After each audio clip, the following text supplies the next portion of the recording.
You wake up as OMORI in a white space with nothing but a computer, a sketchbook, a cat, and a box of tissues.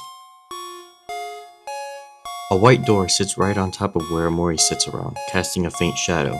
Walking through that door will bring you to what looks like a parallel universe.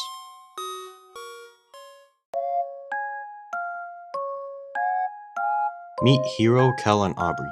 They will be with OMORI throughout his headspace journey. After catching up, Hiro asks OMORI if he wants to meet Mari and Basil at the playground. Walking up the stairs brings you into headspace, the universe that OMORI and his friends live in.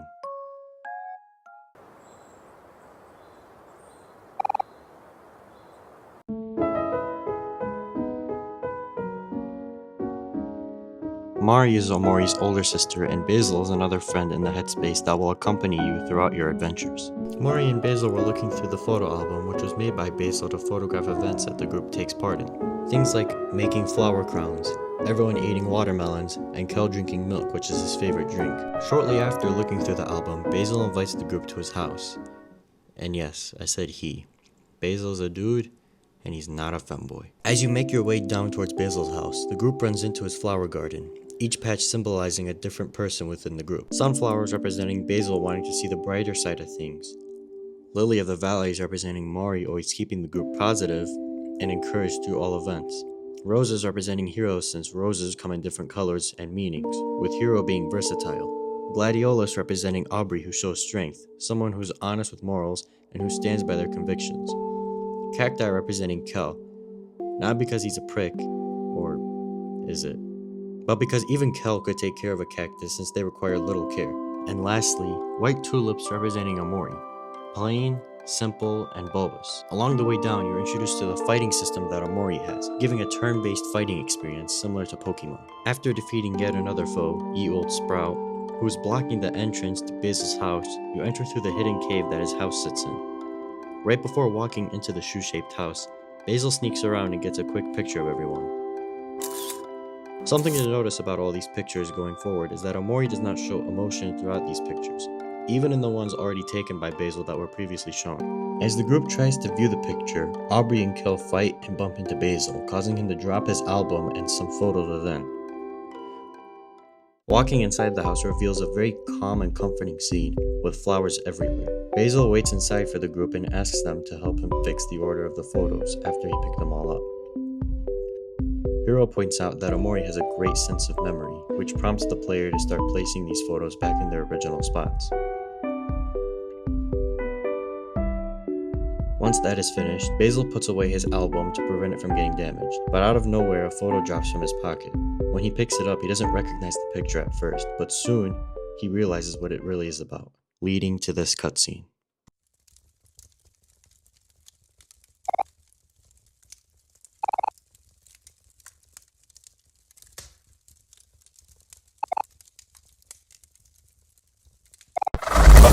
OMORI travels back into white space, but with no background music, just a heavy heartbeat. After exploring for some time, in the end there's only one option left for OMORI to do.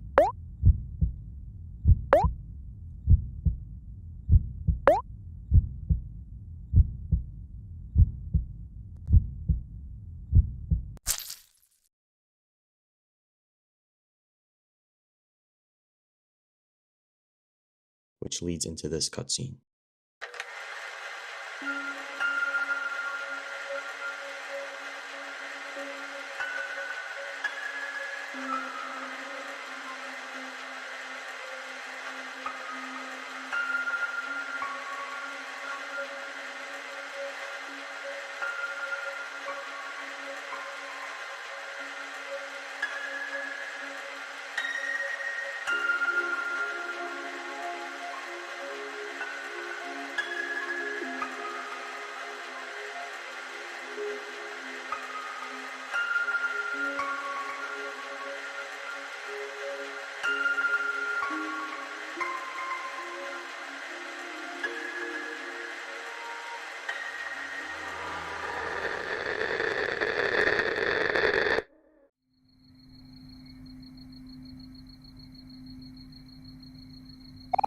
A boy is seen sleeping in his room.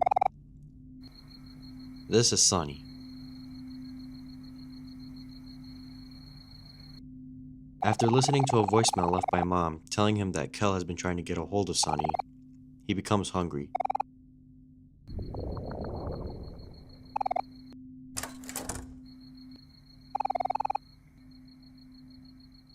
When he tries to go downstairs, he refuses and resorts to going back to sleep.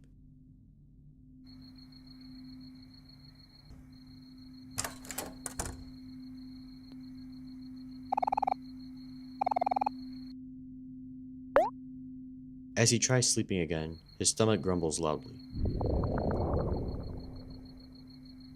He wakes up again and makes his way out of his room. Going back outside reveals a red light emitting from the center window, with the walkway downstairs becoming very eerie.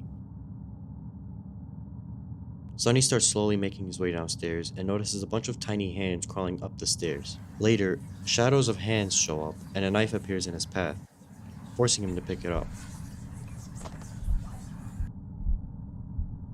A warped hand reaches out for Sonny, slowly making its way down and eventually grabbing him.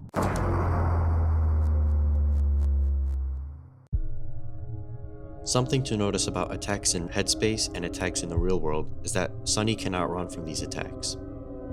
He's forced to attack since he doesn't know any skills. The monster looks like a figure with stairs and hands coming out of the side. After attacking a couple of times, a voice reaches out to Sonny, teaching him how to calm down.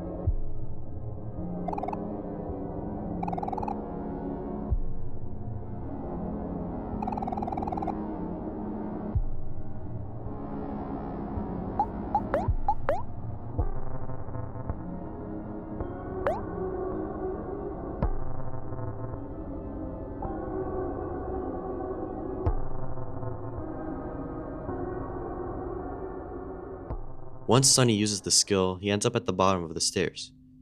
Walking into the kitchen shows two hands pointing at a steak knife and at the fridge. Sonny opens the fridge and finds a cold steak and puts it in the microwave.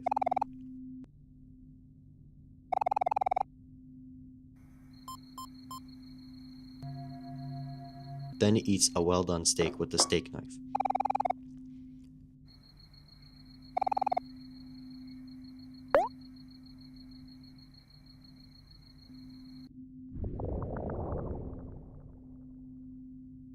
After doing so, he starts to feel nauseous, causing him to go to the bathroom and vomit everything out.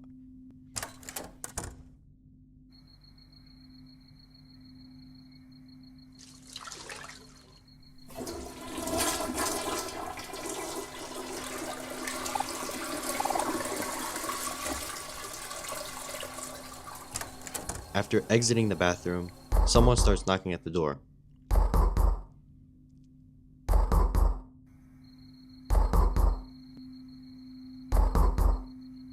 It's Mari. She forgot her house key and asks Sonny to open the door for her.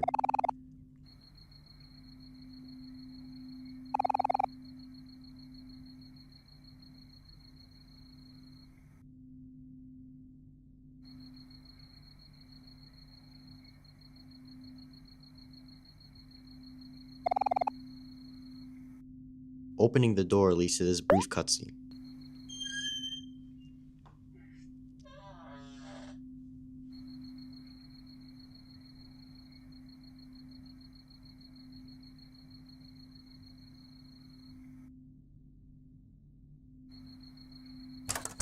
If Sonny tries to open the door again, he shakes his head and refuses. After this, Sonny goes back upstairs to bed and sleeps the rest of the night.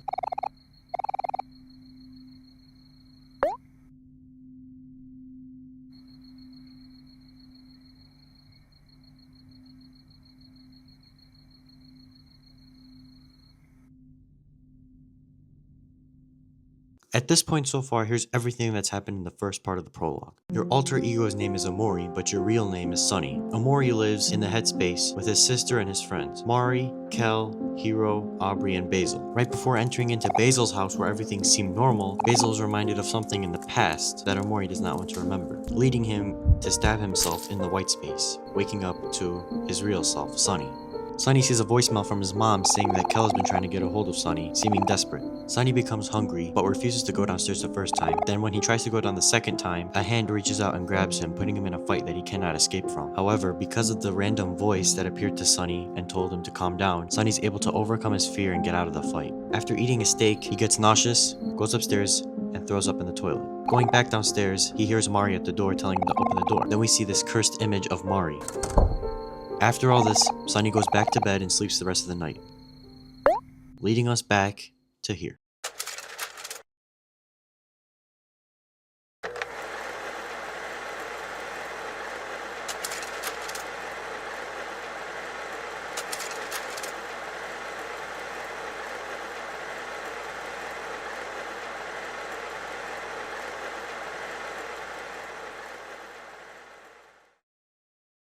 Once again, Omori enters back into white space, where everything seems the way it was left.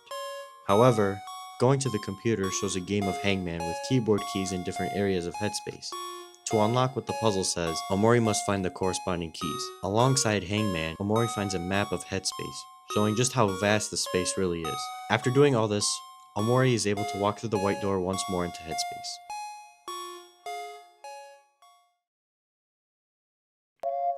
On the other side is Hiro, Kel, and Aubrey waiting for him, but all three seem distressed. Basil has gone missing and the group cannot find him anywhere. Hiro emphasizes that Mari has been worried about Omori. Walking to the playground, you notice a set of red footprints leading to the A key. This is the first part of Hangman.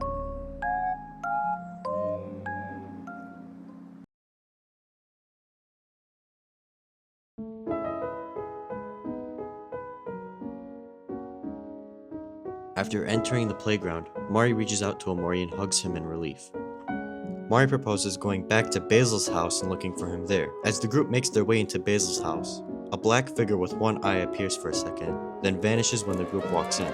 Pay close attention to this character, it'll appear many times again in Omori. Basil is not home. After thinking for a while, Kel has the idea of venturing up the tall tower east of the tree stump, which leads to Otherworld. However, since Omori is afraid of heights, the group sympathizes for him. Although they point out his fear, the group persuades him to face his fears. Making your way to the ladder, Omori is faced with the fears in a visual manner, hands slowly creeping up on him. Once he conquers his fear of heights, the group starts making their way up the abnormally tall ladder, leading them to the Otherworld campsite.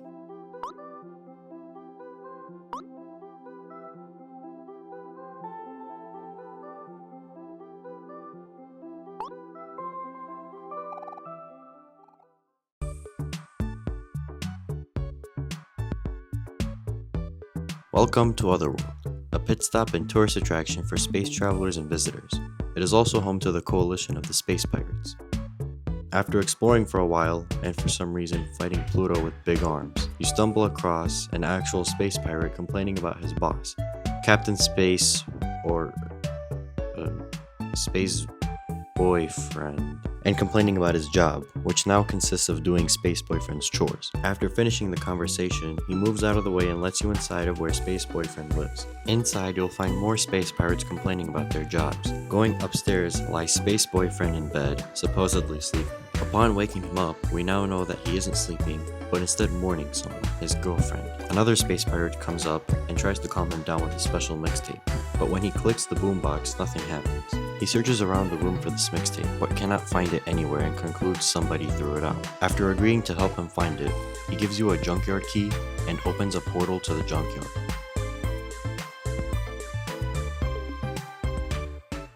Venturing through the portal, you end up where the junkyard starts. Open the gate and enter the vast junkyard.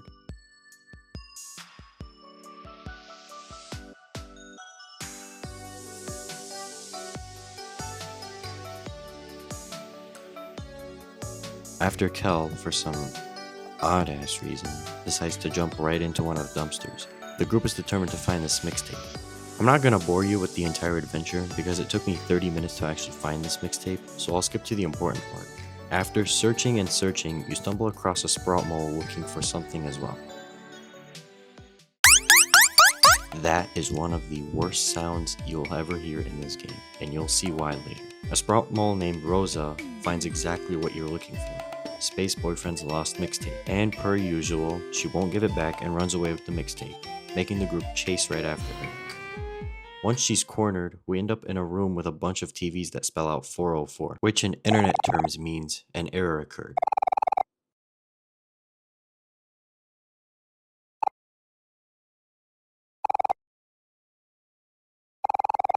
She doesn't respond to Kel, and just sits there as if she's frozen.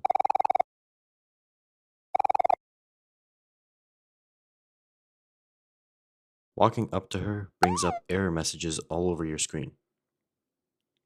This is the first boss fight in the game, the download window. Most attacks don't do anything, but in some cases, it'll explode and attack the entire group, leaving all members extremely low and some toast, which is another word for dead. After beating the download window, Rosa sits exactly how she was before the fight. Hiro even questions what happened. After snatching the mixtape from Rosa's hands, she comes back to her senses and demands it back.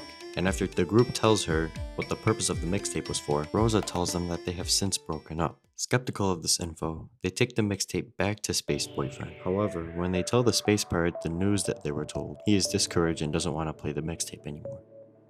But Kel has other ideas.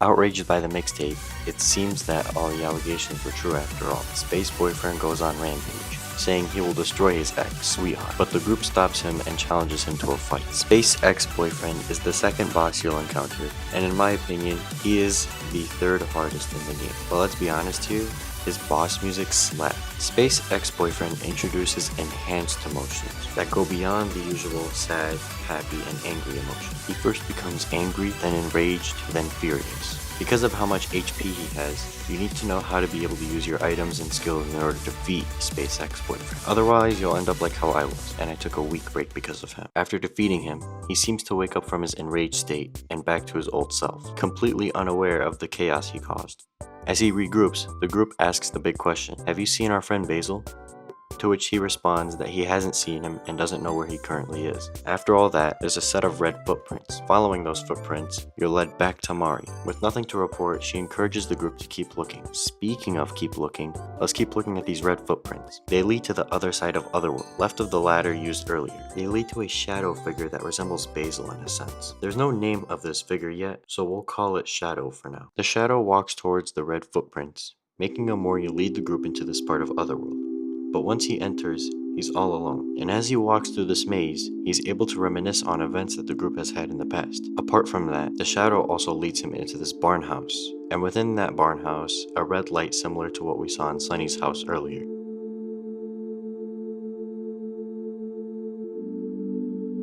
Entering the barn shows the shadow walking into a photo frame. And inside of the photo frame, a long set of stairs that leads to the F key, a music stand with sheet music scribbled out, and a family portrait with their faces blurred out. Upon exiting, we see this figure again.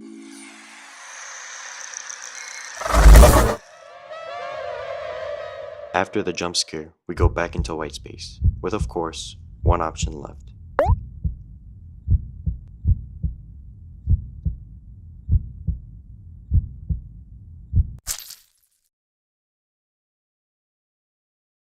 Which leads us to this cutscene.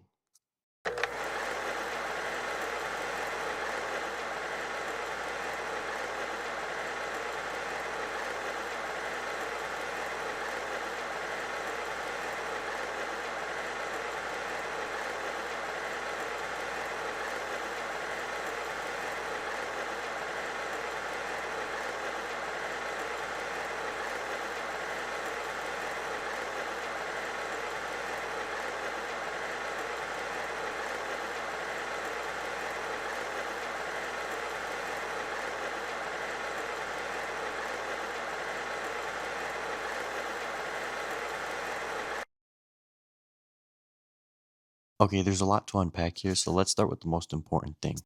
What is this figure that keeps showing up? This is called something. Literally, the name is something. If you haven't noticed already, it appears in places where Omori is exposed to the truth. What's the truth though? That'll come later in the story. The Otherworld experience is pretty useless in the case of the actual story, but all there is to know about Headspace is that Captain Spaceboy is the ex-boyfriend of Sweetheart, someone that we'll meet soon. But besides that, you should know about Pluto, the guy with the big arms we fought earlier. He's very friendly towards the group now, but he will be relevant later in the story. As for the last part, the maze leading to the barn had different memories that Omori has experienced before. It seems like Sunny has a very expansive dream world, a skill that only a few people can fully grasp. But of course, all things must come to an end. As we make our way up the stairs, we see the music stand with scribbled out notes and the family portrait. The music stand has no relevance yet, but the family portrait implies that something has happened to someone, although we don't know who that is yet. Lastly, you're met with something charging at you with a split-second scene of Basil looking at the photo from earlier. Lastly, you end in white space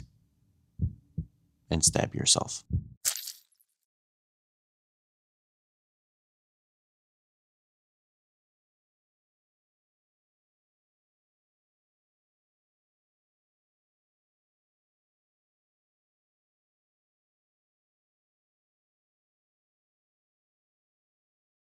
After waking up and getting ready, you leave your room to hear knocking at your door.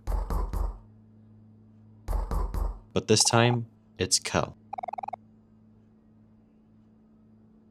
His headspace sprout shows as he asks Sunny for one more hangout before he moves away from town.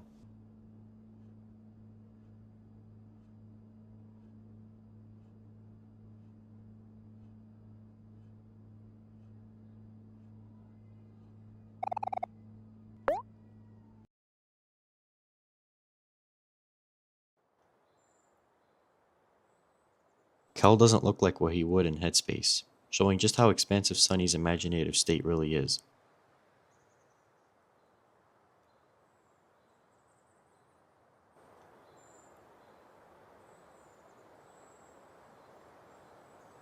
Opening the door is pivotal, since Kel can't even believe that he opened the door.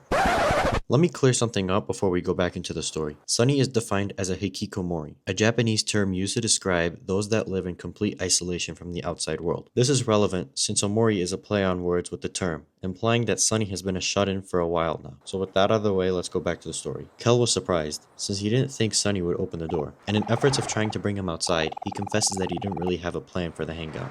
Then, he suggested Hobbies, a hobbyist store with comics and such.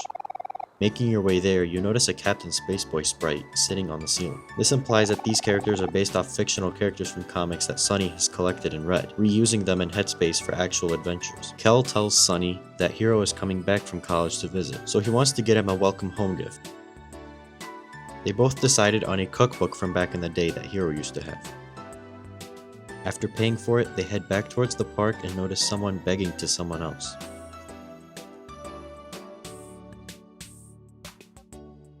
This blonde boy wants something from the girl on the bike. She says it's none of her business, and he has to talk to somebody else about it. After that, Kel intervenes. We found out that the girl on the scooter is Kim, one of the hooligans. Later, all the hooligans show up and defend Kim. The one with the pink hair jumps off her bike and faces Kel. But it's not just any random. It's Aubrey.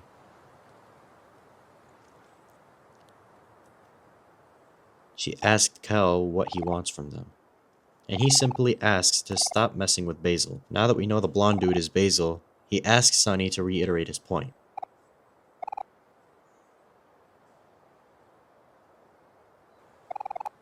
Shocked that Sunny really is in front of her, she starts poking fun at him too. Aubrey makes fun of how long he spent in isolation, which we now know is about 3 to 4 years. Basil tries to get Aubrey's attention, but Kim pushes him away. Kel gets furious and picks a fight with Aubrey, asking Sunny to fight with him. The fighting starts with Sunny hitting first with the steak knife. But unfortunately, this isn't Headspace anymore, and he ends up actually slicing at Aubrey's arm.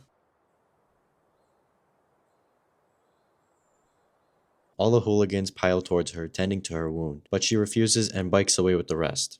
And of course, Kel notices that he has a knife and snatches it from him.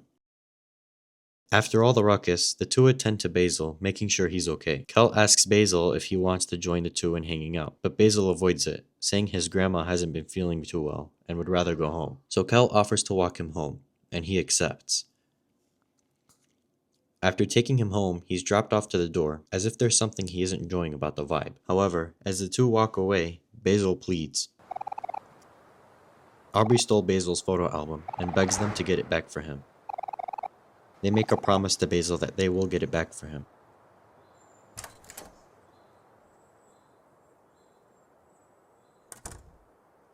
And so the hunt begins for this photo album. But to save time, I'll sum it up really quickly. Kel and Sunny had to fight 3 different times just to find out where Aubrey was hiding, which ends up being the church. Kel is confused about finding Aubrey here, since it's the last place he expected her to be. She's attending a sermon inside, and Kel suggested waiting outside for her, but Sunny ends up just walking in anyway. Kel follows behind him.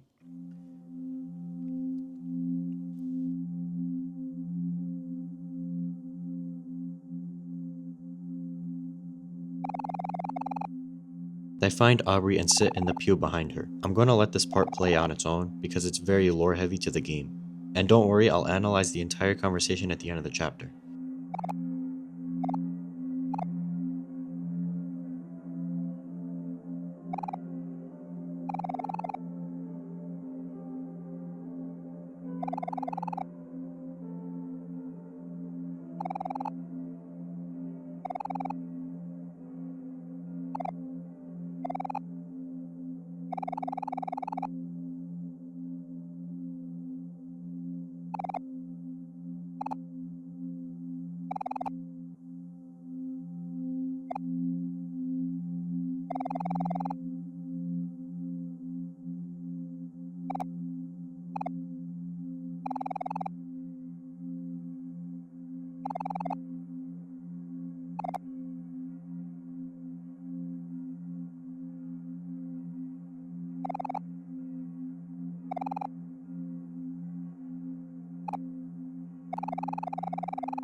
She bursts into rage, picking a fight inside of the church.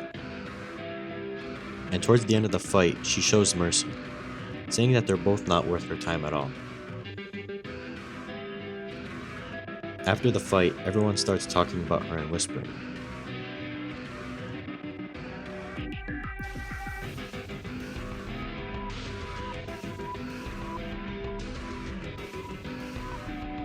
With feelings of embarrassment, she runs out of the church with tears in her eyes.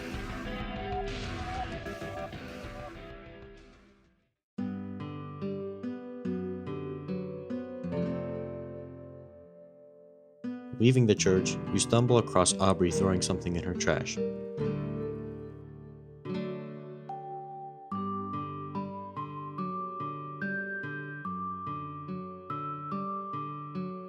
And of course, Kel wants to dig through her trash, just like in Otherworld. They found the photo album, wondering why Aubrey would throw this away. They return to Basil's house and hand him the album. But before they leave, Polly, his caregiver, invites the two to dinner. While dinner is being prepared, Kel has the idea of looking through the album with Sunny and Basil.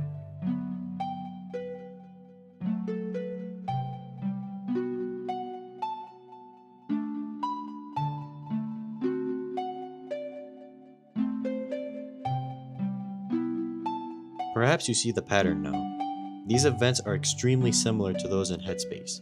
This is very important to the story, since now we know that all of Omori's memory comes straight from Sunny.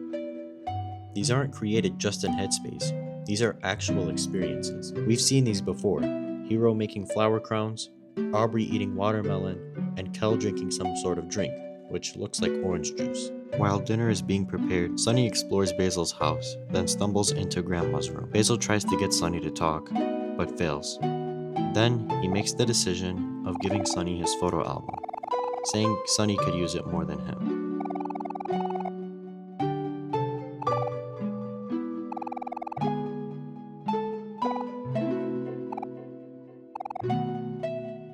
Dinner's ready, and everyone starts catching up.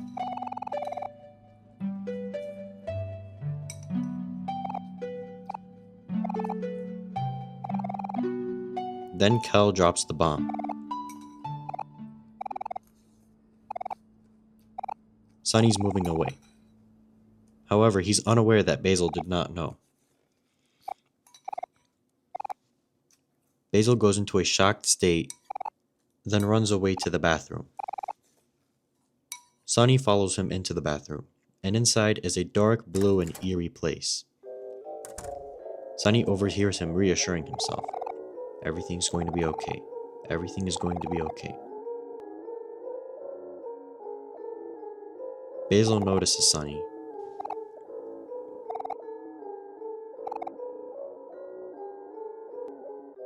Then as Sunny leaves, he pleads, "Don't leave me."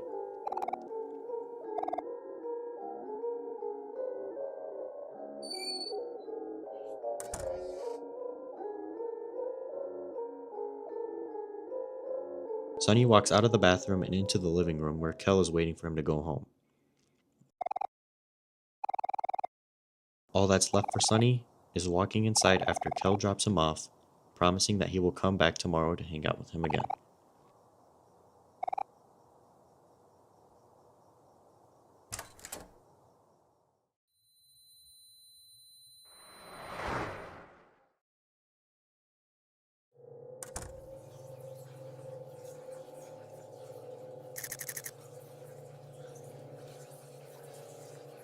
Whispers everywhere. Spiders at every corner. Sunny has arachnophobia, which is a fear of spiders. He can't go through the hallway to the stairs since it's covered in spider webs, so he grabs another kitchen knife and cuts it. Before walking upstairs, you see a pile of junk sitting in the path, but it vanishes whenever Sunny walks right up to it. Slowly, he starts making his way up the stairs, and along the way, he gets hit by spider legs and falls down, but he persists, forcing himself to keep going. After the strikes, sounds of spiders scare him as well. You finally make your way up the stairs and see something. Then it fades away as Sunny gets closer, turning into a person.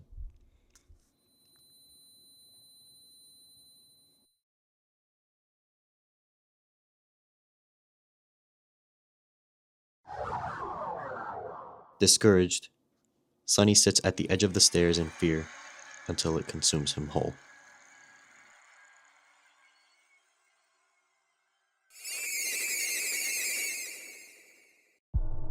This is the second fight Sunny encounters at the stairs, and now it looks like a spider standing in front of stairs. Once again, Sunny tries to attack, but none of his attacks hit. The voice comes back, telling Sunny to learn how to focus again. Block out the little things and figure out what's important.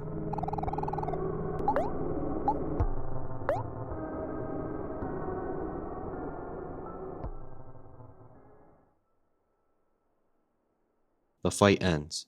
You've had a long day, so you decide to sleep it off until the next morning.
Alright, that's a lot to process, but luckily I'm here to help with that.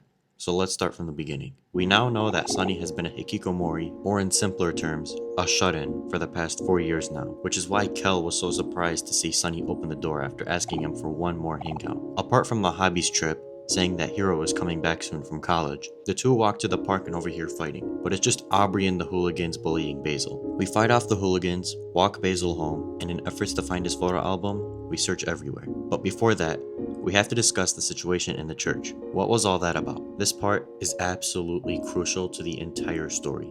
Kel just wants Aubrey to give back the photo album, but she scoffs at him, saying they used to be friends, and now they're nothing at all. Kel brings up Mari, saying that she would be disappointed, but Aubrey takes it up a notch.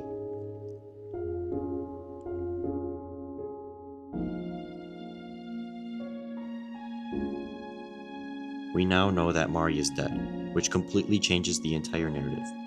Kel becomes visibly angry, exclaiming that she went too far, but she explains how nobody was there for her at all when Mari died, especially Kel, since he moved on way too quickly. Aubrey claims she goes to church because she wants to find a sense of peace, implying that she came to Christ for comfort and was able to seek peace. She also explains that the Aubrey they knew and the one that was their friend is long gone. Kel gives an apology, saying he's sorry for not being there at all, but Aubrey refuses to accept it, which is where the fighting starts. Then upon leaving the church, we saw Aubrey throw away the photo album. Speaking of the photo album, we now see that all of Omori's memories is linked to Sunny's memory, which implies that Sunny would rather relive these memories in Headspace as an alter ego than go back to the real world. Apart from the arachnophobia, there's not much else to discuss here, but what's important is this scene at the end. It's Sunny inside of Whitespace, and Basil's comforting him in front of a door, but he disappears, and so does the door. Then we see him staring at the light bulb as the shadow gains control. This indicates that Omori has full control over Sunny in his dreams, meaning he cannot intervene if anything goes wrong in Headspace. But with all that being said, we're back here now. This next part will be a long one, so be prepared.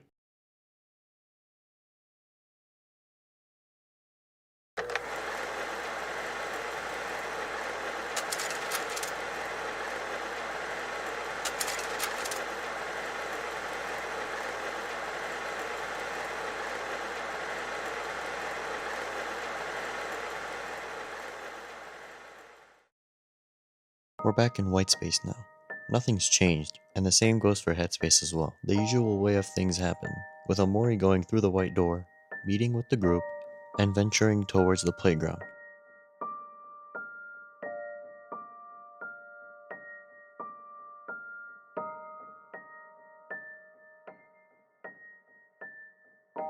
Mari, once again, hugs Omori in relief. Her heart can't take him disappearing like that.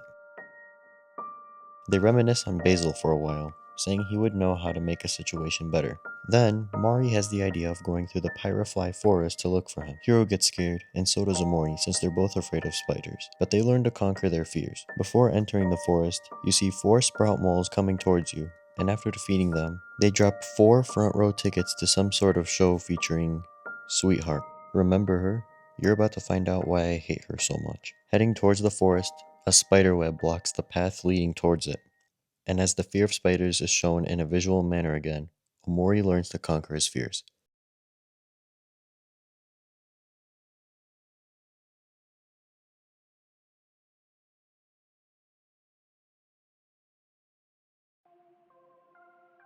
Welcome to Pyrafly Forest, a very eerie and mysterious place covered in fog, trees, and of course, spiders. You stumble across a minecart with tracks leading to a long bridge and towards a big castle.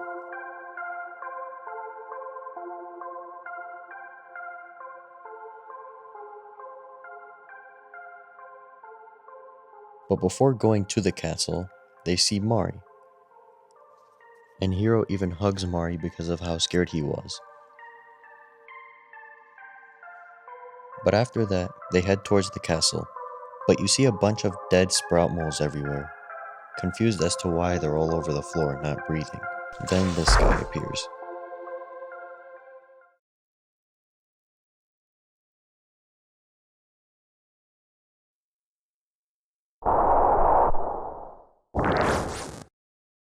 This is the 3rd boss you'll encounter in Headspace, King Crawler. To me, this is the hardest boss in the entire game. When you fight him, he summons sprout moles into the fight, and if you cannot defeat the sprout moles in time, he eats them and regains health, making the entire fight harder and longer if you cannot defeat the moles first.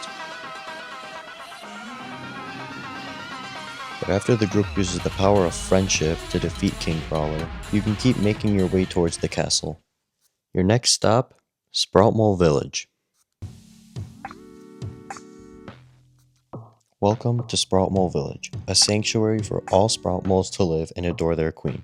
We'll get to that part in a second. Upon showing the clerk your tickets, you find out you're sitting front row to a show called Sweetheart's Quest for Hearts. It appears to be some sort of bachelor show, choosing the right one for Sweetheart. Making your way to your seats, you prepare with the other sprout moles to attend the show. Before the show starts, you hear tragic news that their beloved leader, Ye Old Sprout, has tragically passed away.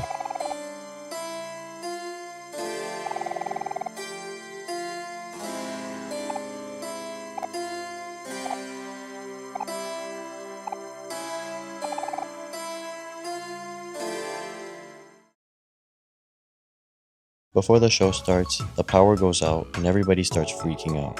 But luckily for us, we know exactly where the power source is, which is just a bunch of sprout moles running on treadmills. The power is unplugged, so we just plug it back in and solve the entire issue. We make our way back to the show, and a sprout mole with a mustache stops us and asks Hiro to participate in the show, although he doesn't know what's going on yet. The rest of the group sits front row and prepares for the show. Turns out, Hiro is a part of the bachelor show now, and he turns out to be shaking nervously. Oh, also, remember hearing that one sound earlier? Well, like I said, the most annoying sound in the world. I'll cut the show short. Sweetheart wants Hiro to be her boyfriend, but Hiro declines, and the entire group ends up in some sort of dungeon. And look who it is hiding behind that mustache. Rosa. After the group escapes the dungeon and the booby traps that were set, they enter Sweetheart's castle. Welcome to Sweetheart's castle. Not yet though. The guards instantly recognize the 4, but luckily for them, they have sprout mole masks to hide their own identities and fool the guards. The reason I say this is the longest part of the whole game is because there are 4 different hallways, each with their own side quests that you must complete before exiting the castle. They consist of making a cake for Sweetheart, training the Sprout Mole choir to sing for Sweetheart, kicking out Sprout Moles that don't fit into some kind of and removing a statue of Captain Spaceboy and replacing it with Sweetheart. Upon leaving each of those tasks, you fight an armored sprout mole each time you exit the hallway and go to the main part of the castle. Now do you see why I said this is the longest part of the game? You're not done yet. After completing all this, you can finally exit the castle, which leads you to the garden outside of the castle. But you're not free yet. You have to give the correct password to this big statue sitting in the middle of the garden. You must venture through the 4 corners of the garden and obtain 1 word from each guard, all becoming 1 full phrase. Now, you're able to choose the words sweet, jelly, filled, and donut. It opens a hatch to some secret room, with presents and letters everywhere. I suspect that these are from Captain Spaceboy, but I could be wrong. Now, you head towards the ladder where Maury's picnic is, and go to the auditorium where the show was initially presented. But it seems like something is about to be presented again. Sweetheart has found her love and is having a wedding, but the major turn of events is this.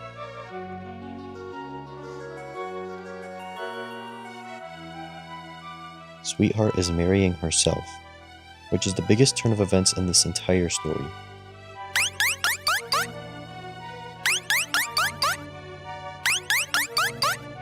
When asked if anyone objects, Aubrey stands up and exclaims how this is preposterous. Marrying yourself is not the right thing to do. But of course, Sweetheart's ego is way too big. She asks Hero one more time to marry her. And of course, Hero declines again. Sweetheart goes into rage, saying that nobody could ever deny her. She even calls Hero jealous of her appearance. Lastly, she exclaims that she will end their suffering and prepares for battle.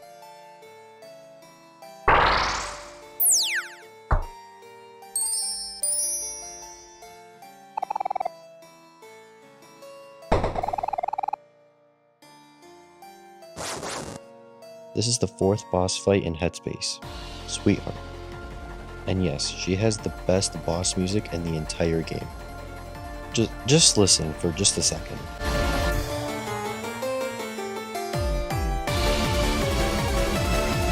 Truly a beauty.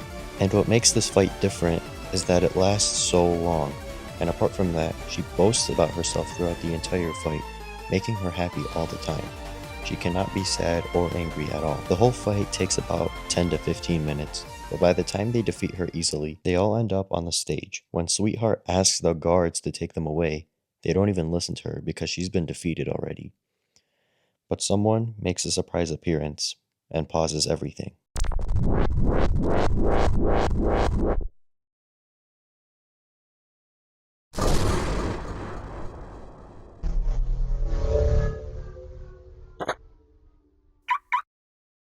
Captain Spaceboy returns, professing his love for Sweetheart yet again, asking for one more chance. He then proposes the question. After being wed, Sweetheart asks for a button, and it blows up the entire stage. Space Husband and Sweetheart leave in his spaceship back to Otherworld. Now, all that's left for the group is to leave the auditorium, but something stops you from leaving.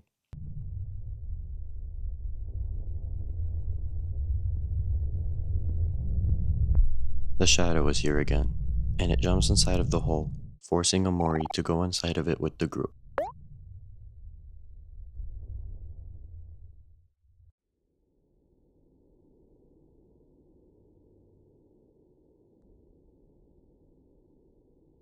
But what you notice as you're falling down is that the group is slowly going up, meaning you're all alone.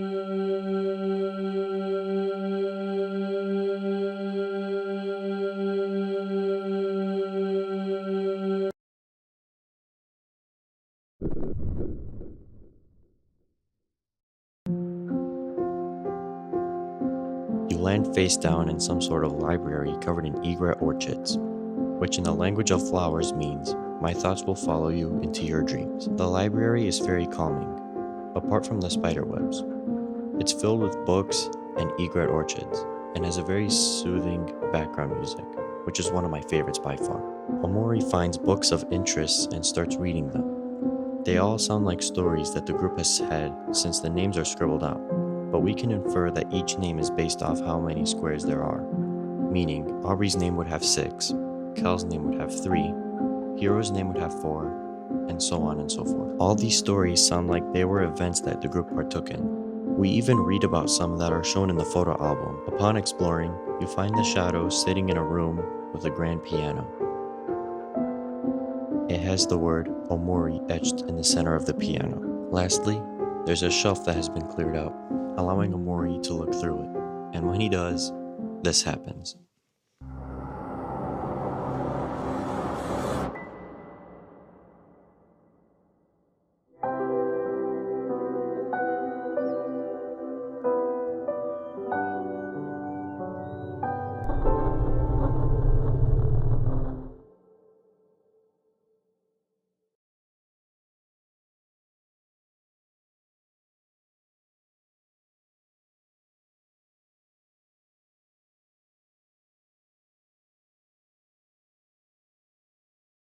We're back in white space now. Remember the hangman game I told you about earlier? Well, this is our progress so far. The only full word we have so far is black. By now, there's nothing left to do, so you do the only thing that you know how to do.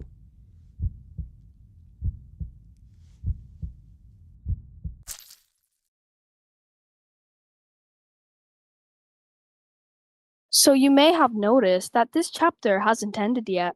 There's something that Caldo hid from you guys on purpose. It's because he wanted this to be something he can actually analyze thoroughly. In a part of Sweetheart's Castle, there's a table with the K key on it, one of the required letters for hangman. Afterwards, there's some sort of hole in it that you can dive through. However, it will only bring Omori, and not the rest of the group.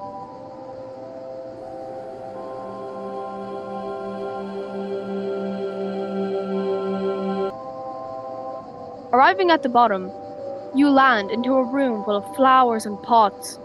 One can assume that this is Basil's room, and it is. Across the floor of Basil's room, a bunch of pictures and photo albums are shown. But there's something wrong with these pictures. They're all etched out with marker, effectively hiding something behind them. These are pictures that we've seen before in Basil's real photo album, but there are only pictures of Mari in here too. Pictures that we didn't get to see in the actual photo album earlier. My guess is that these are the actual missing pictures that we lost from the photo album. But with nothing left to show in this room, you leave and enter back into the castle with no way to go back. Okay, it's summary time, so we'll start from the beginning. Sunny's arachnophobia reaches Omori, but he is able to overcome his fear right before entering Pyrofly Forest. Although, we can't say the same for Hiro. Because of the 4 tickets the group found earlier, they are able to attend the show about Sweetheart finding a husband, or in other words, a perfect match. After fixing the power earlier that cut out before the show, Hiro is approached by some sort of director, and wants him in the show, foreshadowing that Sweetheart wants to marry Hiro. After rejection, the entire group is thrown into the dungeon and escapes into Sweetheart's castle. The entire process of getting out of the castle for me took 3 days, just because I couldn't believe how much there was to complete. Even the garden part took me a while to understand what to do. But once we were able to find the underground bunker under the huge statue, we were finally free. Now, the idea of marrying yourself was a little odd to me, but if it meant that she could stop throwing people in dungeons, I could care less. The fight, although it was long, I was able to beat it on my first turn. To me, the biggest turn of events was when Captain Spaceboy proposed to Sweetheart, as if he wasn't just planning on destroying her in Otherworld when we fought him. However, you should keep in mind that Sweetheart is now married to Captain Spaceboy. That'll be relevant later in the next chapter of Headspace. Now, let's talk about the Lost Library. This is my favorite part in the entire game. From what I can see, it seems like the entire library has been abandoned by Sunny and dug deep by Omori to not relive the bad memories, especially since we now know that Mari is only alive in Headspace, not in real life. The library is covered in cobwebs, symbolizing that this is a part of Sunny's subconscious mind that he has not approached in a while. All these memories have been buried deep within his memory, but are now being uncovered by Omori. It seems like Omori has had some part of the memory being misremembered, since all the names are erased from the books. Honestly, there's not much else to discuss within this part, because all these memories are things we'll see later in the story or things we've already seen within these photo albums. We make our way to the shelf and peek inside.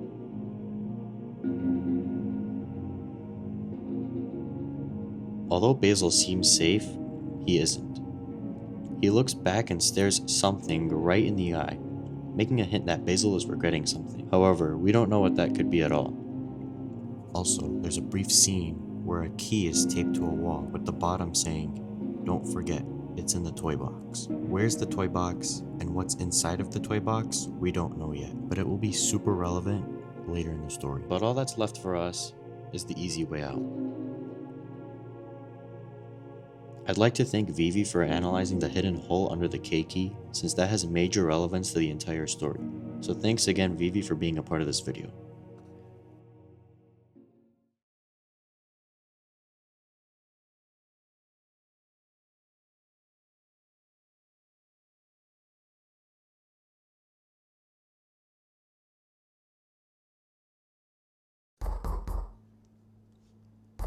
Kel patiently waits outside for you, just like he promised he would yesterday.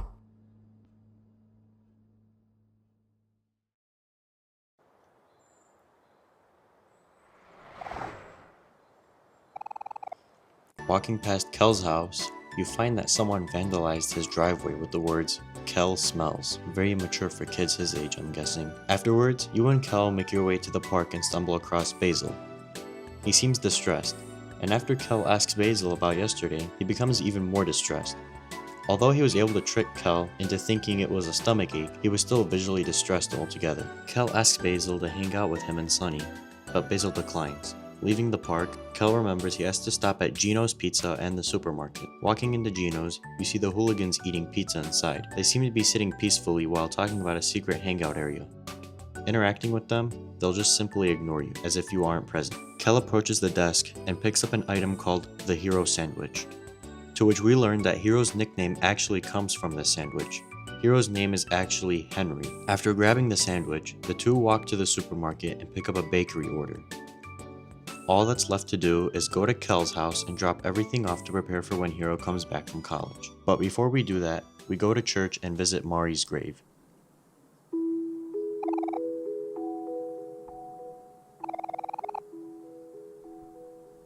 Kel gives his testimony about Hero. Hero became depressed. He lost all motivation to do anything for a whole year. Kel went up to Hero one night and tried to talk to him. He even brought up how Mari wouldn't want this, but it didn't work. Hero got up and started yelling, taking out all his emotions on Kel. No matter what Kel said, Hero got worse. It even made Kel cry as well. After all this, Hero was able to come back to his senses, knowing that he was wrong for taking out his anger on Kel. He got up and hugged him and apologized. Kel tells us that to this day, Hero still blames himself for Mari's death, becoming more closed off than he used to be. We find an egret orchid sitting right behind the tombstone. You noticed it too, right? In the language of flowers, it means, "My thoughts will follow you into your dreams." It seems that the egret orchid is a symbol of memory, love, and grief, since we also saw the flower scattered all across the lost library, in Basil's home, and now on Mari's grave. We finally make it to Kel's house and hand Kel's mother the baked goods and sandwich we got earlier.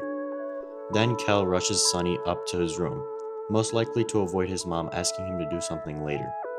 We make it inside Kel's room and notice that Hero has a lot of trophies and medals. They all seem to be educational, like Math Olympiad trophies and such. Going back downstairs, you see Polly come inside and ask Kel and Sunny if they have seen Basil at all today. They say that they saw him in the park earlier, and Polly asks the two to tell him to come home for dinner. Kel and Sunny go out and try to find Basil in the park again, and they approach where they initially saw Basil. Then, we hear someone screaming for help behind the trees. The hooligans are bullying Basil again, telling him to leave their secret hangout spot, even though this was where the old friends would always hang out. All of the hooligans try to get Kel to go away, but he stands his ground. They tell Kel that they weren't even bullying Basil, just defending their turf. Then, Aubrey approaches Kel, picking a fight with the hooligans. I've tried beating this fight multiple times, but I was never able to beat it. They knock out Kel first, then knock out Sunny a little later.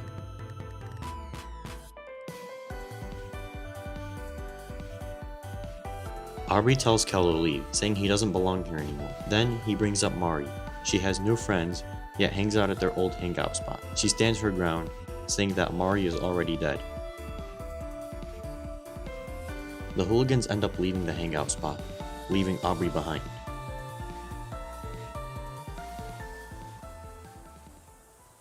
She gets angry at the world, and at the two, yelling at them to leave her alone.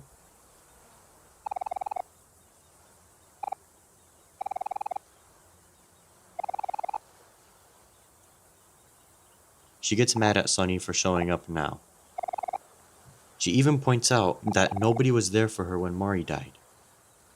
Then she approaches Basil, saying he's the worst for what he did. We don't know what he did though.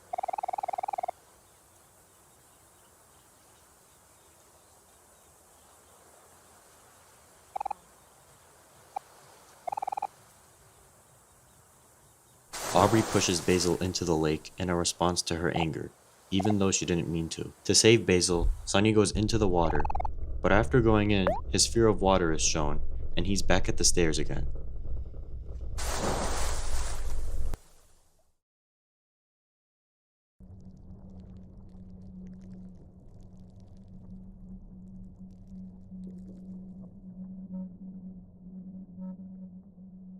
We're able to see this figure again. It's actually Mari, but she's not in her usual clothing.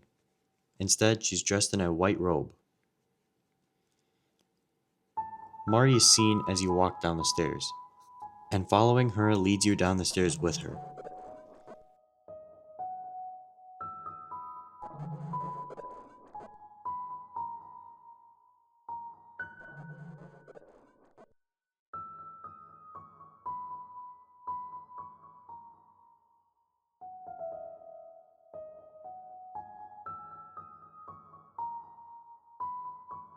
The fear of water becomes more visible as Mari runs away from you.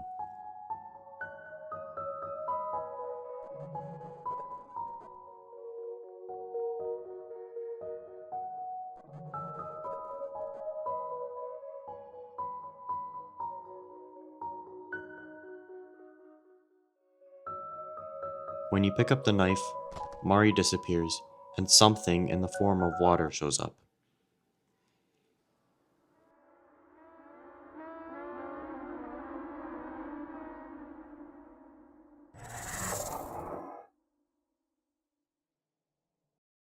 Sunny is afraid of water, and it brings him into another fight against his fears. He's able to calm down and focus, as the voice teaches him how to persist.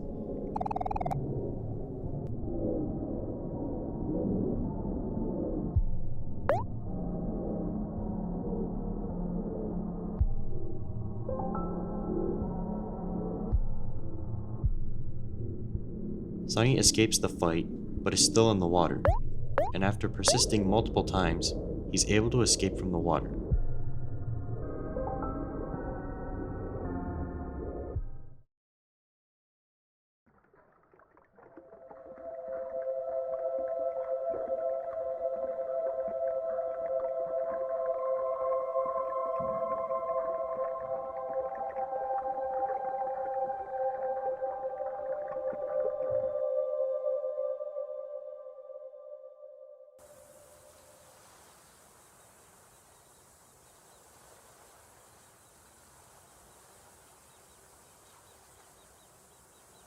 You wake up and see Hiro, staring at you and Basil waiting to wake up.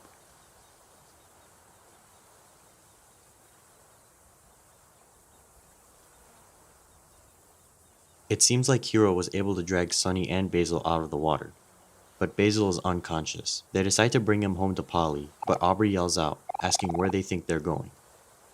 Kel shuts it down quickly, and the group leaves without Aubrey. The group brings Basil into his house, and Hiro takes him to his room. He walks out and tells the two that he'll be okay. The only reason Hiro was able to come quickly was because his mom told Hiro that Kel and Sunny went looking for Basil, and he heard commotion coming from the old hangout spot. He starts blaming himself for what happened to Aubrey, but Kel quickly shuts that down. The group makes their way back to Kel's house, and walks inside to see their parents exclaim. They've been worried about the two.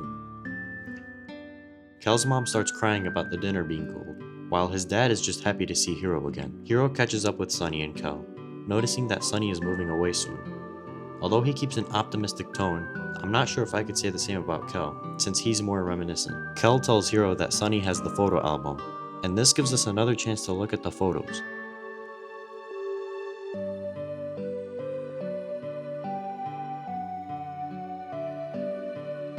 Firstly, we can see that the picture of Sunny holding a violin was the same as the one we saw in the hole, scribbled out with marker. The same can be said with the picture of Aubrey eating watermelon. The rest of the pictures are not shown in the album. Hiro notices and points out that Mari isn't in any of these photos. They could be with Aubrey or with Basil, but we don't know at this point of the story. Hiro, in an attempt to bond with Sunny and Kel one last time, asks Sunny if they could see his house one more time before he leaves. But before they go to Sunny's home, they decide to go to a local repair shop and pick up some flowers for Kel's mom, since Hiro feels bad for leaving her right after he came back home. After the quick detour, the group heads over to Sunny's house. Kel and Hiro reminisce on the times they used to hang out in Sunny's living room. They even reference the orange juice stain on the floor. Then, Kel has the idea of sleeping over at Sunny's. When they walk to where the stairs are at, Hiro says that there was a closet to the left, but we don't see a closet at all. He also references the piano room to the right and walks in. This is the first time we were able to walk into this room, and it looks very similar to the one we saw in the Lost Library.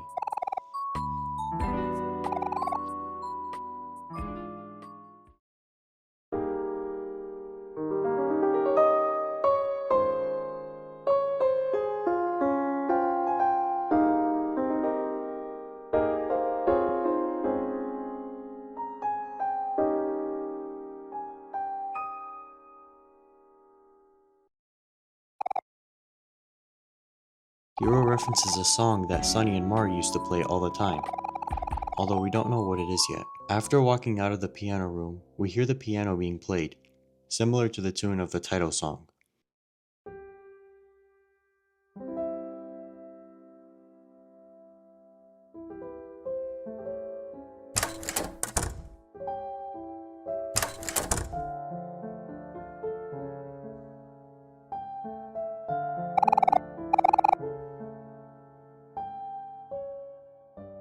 Walking into Sunny's room, you can see that Hiro and Kel got to work making a pillow fort to sleep in for the night. Kel gives Hiro the gift we got him earlier, and as he gives him the gift, he falls asleep.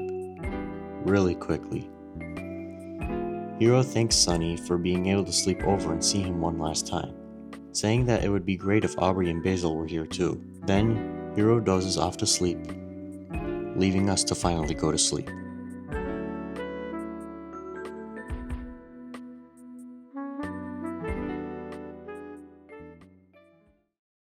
We need to talk about what just happened. Kel was able to fulfill his promise and wait for Sunny right outside his door the next morning. Today was the day that Hiro would come back from school, so we needed to get a couple things. We stumble across Basil, still distressed about what happened yesterday, but we ignore it for now. After running errands for Kel's mom, we hear from Polly that Basil has gone missing and she doesn't know where he is. But one thing led to another, and all of a sudden we hear Basil shouting for someone to help him. Help him from who? The hooligans. They're trying to get Basil out of their hangout spot, knowing that this used to be the group's old hangout spot when they were friends. Aubrey becomes hurt by this, and she even exclaims that nobody was there for her when Mari died, which indicates that she could have gone into some sort of depressive state when she had to rely on herself instead of everyone else. She gets mad at Kel and Sunny for just randomly showing up out of the blue. Then she gets mad at Basil, saying he's the worst of them all. Basil gets pushed into the lake, and Sunny goes in trying to get him out. However, Sunny is afraid of drowning, so we make our way back to the stairs again. But this time, Mari in the form of a black and white figure shows up, leading us down to a knife. When we pick up that knife, we see the face of something in the background, and come across a fight with something. This time, it's about water.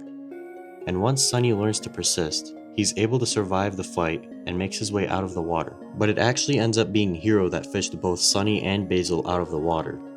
We take Basil back home and go to Kel's house to see his mom. Then, Hiro has the idea of going over to Sunny's house one last time before he moves away, in which they actually end up sleeping over. After everyone else sleeps, you follow through and enter the dream room.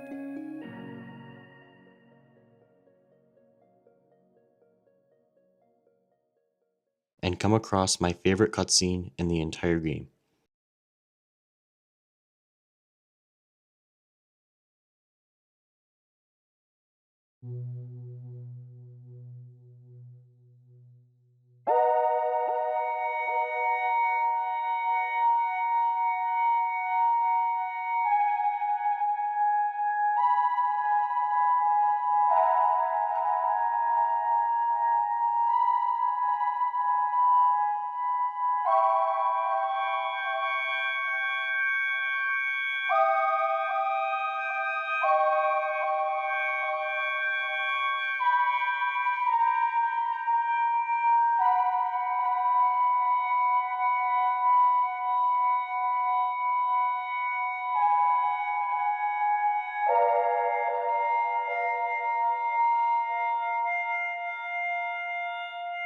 This tells us all we need to know about Omori. He was made as an escape from reality. Sunny has zero control of his dreams anymore. Only Omori is able to control his dreams. When Sunny disappears, it symbolizes that he no longer has any control once he enters white space. Now we're in headspace. We even skipped white space and just walked right into neighbor's room. Nobody is here. Nobody in neighbor's room. Nobody in the playground. You are all alone. In an effort to try and find everyone, Omori goes upwards of the tree stump and ends up at the dock. Mari sits at the edge of the dock, waiting for Omori. She says that everyone is gone, and there's a thick fog covering the entire forest. She asks Omori to help her find everyone, and he agrees. Which means we have to face our fear of water again, as it shows in a visual manner.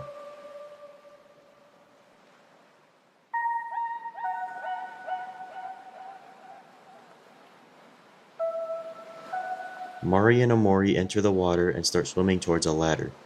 We're now on a bridge that just seems to keep on going. Mari keeps giving Omori words of encouragement, saying she's proud of the progress he's made so far. Time passes by as you keep walking through this maze, and then you find a window with curtains on it. Mari steps in front of you and tells Omori that he's forgotten something important. She then proceeds to walk on the water and tell Omori that this is her last stop. Mari tells Omori that she hopes Sunny is still in there. She transforms into the figure we keep seeing on the stairs. This is Spirit Mari. She bids Sunny adieu before walking into the curtains.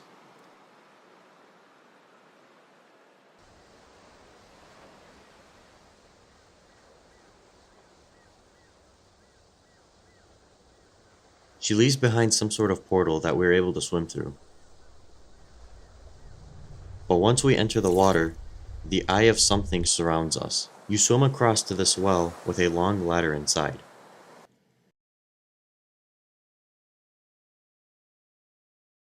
It leads you to the M key and a hole outside. It seems like you're standing on a toll road, since the only way to go across is with your friends. You find a taxi sitting just right of the hole we came from, asking if Omori would like a ride to the last resort. What's the last resort? Well, it's our next stop in the headspace journey.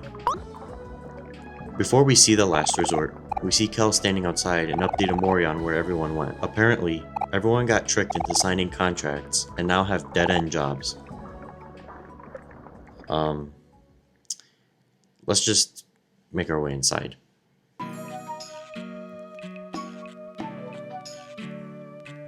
Welcome to the last resort, the #1 getaway spot to have a good time. It seems to be a casino and a resort combined in one. By now you probably saw, most of our friends are stuck working here. Some even say that they haven't even gotten paid yet, which is crazy. You make your way to the elevator and stumble across Mari camping inside.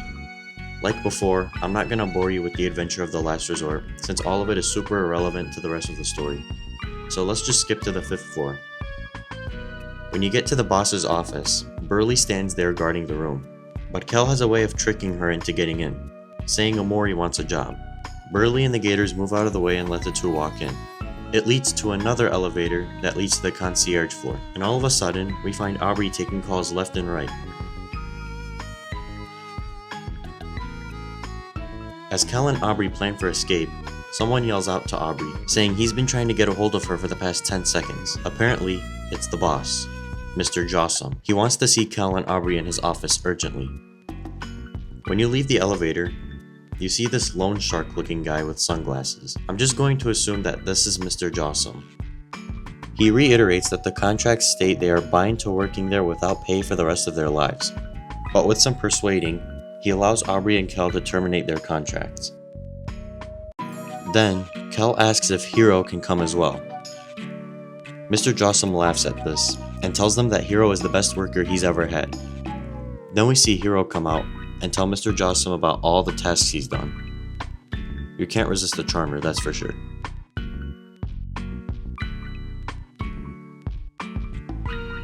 The group reminds Hiro that they need to find Basil, and he immediately comes back to his senses. Hiro tries walking out, but Jossum takes it personal.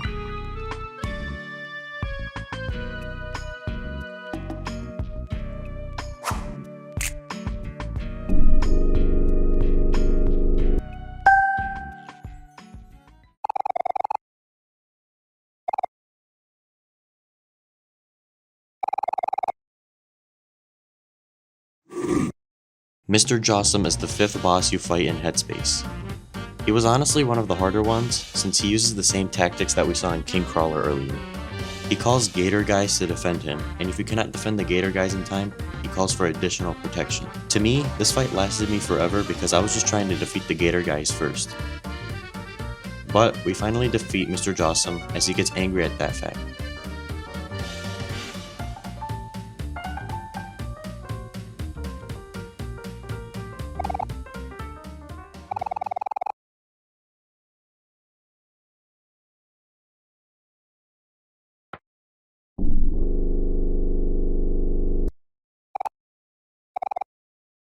Remember when I said to remember Pluto? Well,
Pluto Expanded is the 6th boss you fight, and the strongest one.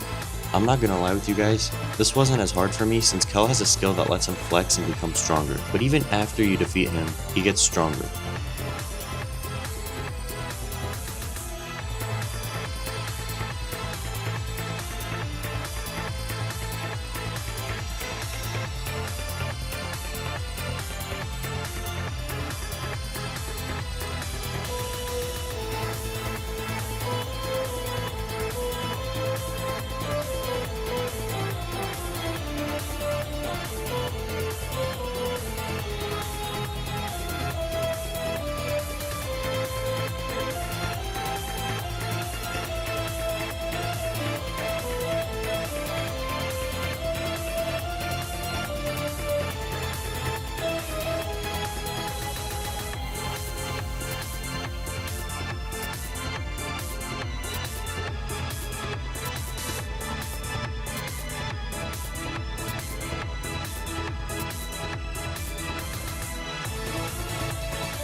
However, Mr. Jossum breaks up the fight, underestimating how strong the children really were.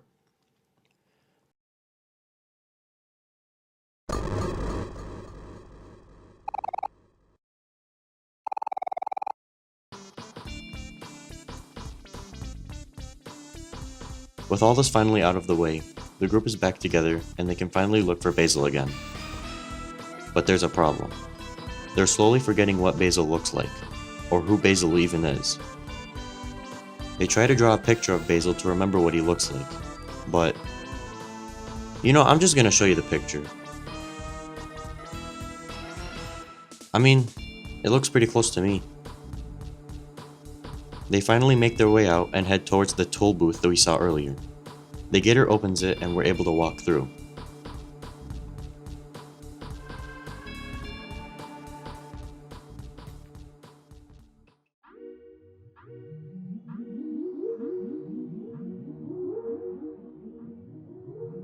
Welcome to the underwater highway. To some, it may seem endless. To others, it's a cash grab. This was one of the most confusing places I've seen in Headspace, and I got even more confused watching this gameplay. But what I will tell you is that at the end of your exploration, you find this bridge that crosses the trench. It's a very, very long bridge. Kel takes a moment to gaze upon the trench, but something serious happens. Hiro is starting to forget what Basil looks like. He's able to list key characteristics, but past that, he doesn't remember much about him. It seems like the entire group is starting to slowly forget who Basil is. You should remember that. It'll be relevant later. The group continues their journey, and honestly, this is the largest part of Headspace. The underwater caves are so vast that it's easy to just get lost in these caves. Walking into this huge giant mouth, you stumble across a whale just sitting in the front of a dock. This is Humphrey the whale, one of the final places you'll explore in Headspace. After conversing for a while with Humphrey, he opens his mouth and lets you go inside of his body. Welcome to Humphrey. Upon first looks, it 100% looks like we're inside of somebody's stomach because of all the acid everywhere. There's a boat right in front of you, and walking onto that boat puts the entire group onto it. With 4 pathways, this indicates that there are 4 side quests the group must complete in order to leave Humphrey's stomach. But what exactly is down here that takes so long during the Humphrey journey? Well, apart from learning the different abilities that Humphrey possesses, there are 3 scientists that live inside of Humphrey. Those 3 are Medusa, Marina, and Molly. We'll meet them in a moment. I'm not gonna lie with you guys, I lied earlier. This is actually the longest part of the entire game. There's so many different paths to take that it really just overwhelmed me with the content to cover. Honestly, most of it is really useless, apart from this funny NPC talking about air conditioning. We make it to this lab that sits in front of shelves covered in books. The tower with the door is our next stop, and I think I see a familiar face. It seems like Sweetheart got in touch with Medusa. For what exactly? To create a version of herself. Medusa says that her experiment was the most perfect thing she's ever created. But Sweetheart isn't impressed for some reason, even though it's a perfect manifestation of Sweetheart. This happens 2 other times with the other scientists, Marina and Molly. Molly just made a robot. It wasn't as perfect as Medusa's clone, since this one didn't even speak correctly. It just spewed out letters and numbers randomly.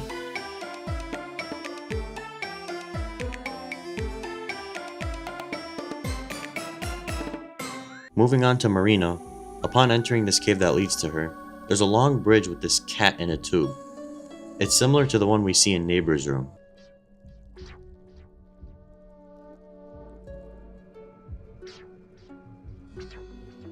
Just make sure you don't tap the glass. That's not a Tyler reference, I promise you. Once you walk away from this cat, it breaks the glass tube it's in and starts chasing after you. But the problem is Humphrey's random appearances in the path. You get rid of these with Aubrey and run away from this cat creature thing. They keep running away until they get to this bridge, until...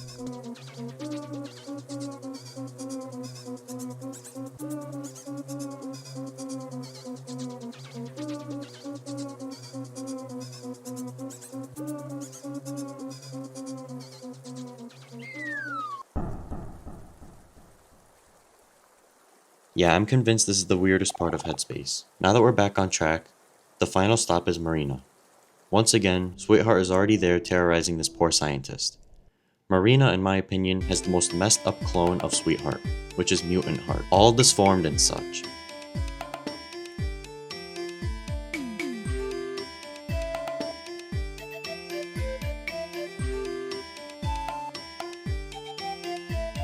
Like before, she storms off without payment to the scientist, and Marina gets mad.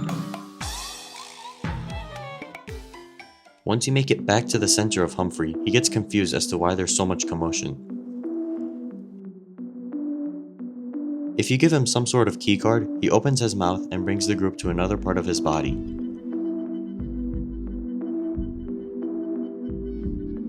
Which is where we meet up with Sweetheart running away from the scientist. I hear this soundtrack more than I see my family at this point.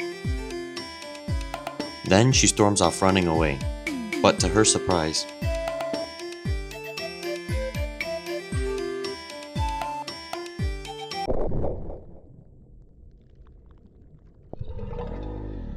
That's one problem solved, but the slime girls still need their payment.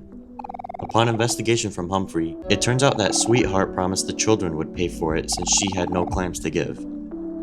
They start pressing the children.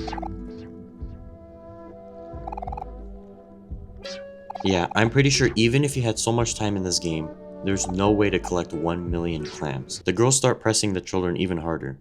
They even grab Kel to take him away, but he just bites them. And so, we end up here.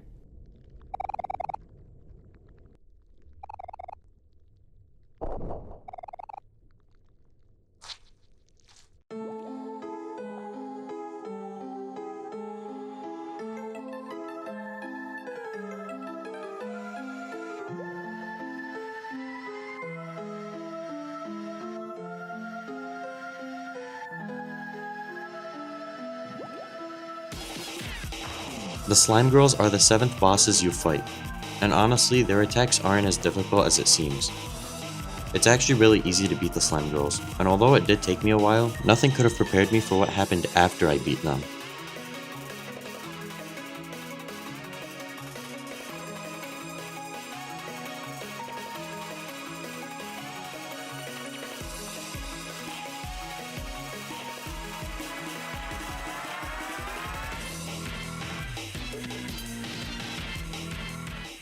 Unfortunately, there's no escape from this part forward. And when I saw what happened to the slime girls, I immediately knew what was going to happen to the rest of the group.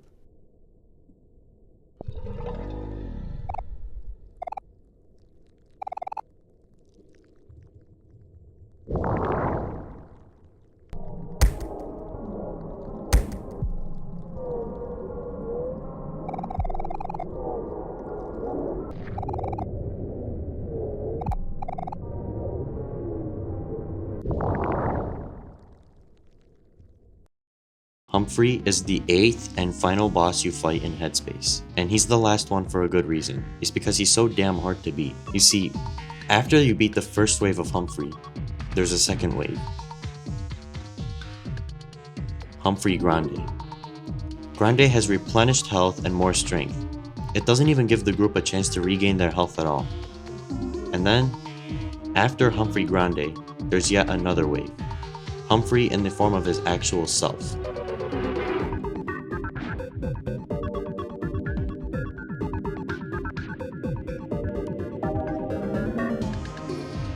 This is one of the hardest battles in the game. It requires you to know when to use your skills, your items, and when to attack at the right time. But thankfully, this fight is winnable. And remember that sentence. It'll be relevant later. After this fight, you spawn into a random black area with the group. You're still in the stomach. But all you need to do is hit this tonsil once, and you're out of Humphrey's body. You're thrown out of the huge whale through the different layers that you were sucked into.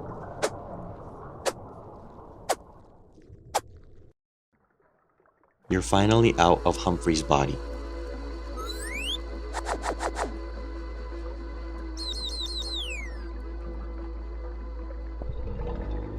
Also, remember the Hangman game?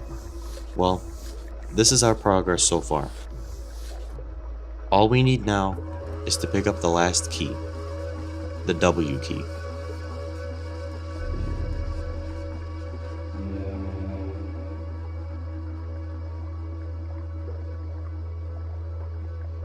We have 0 keys left to pick up.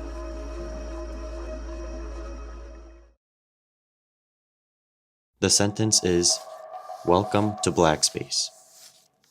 What the hell is Black Space? Well, we're getting there. When we close the menu, we see Basil's house once again.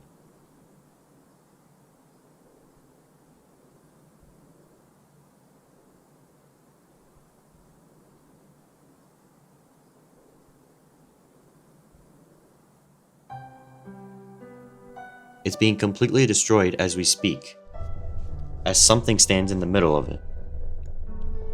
This all will make sense in a little bit, so do not forget about this.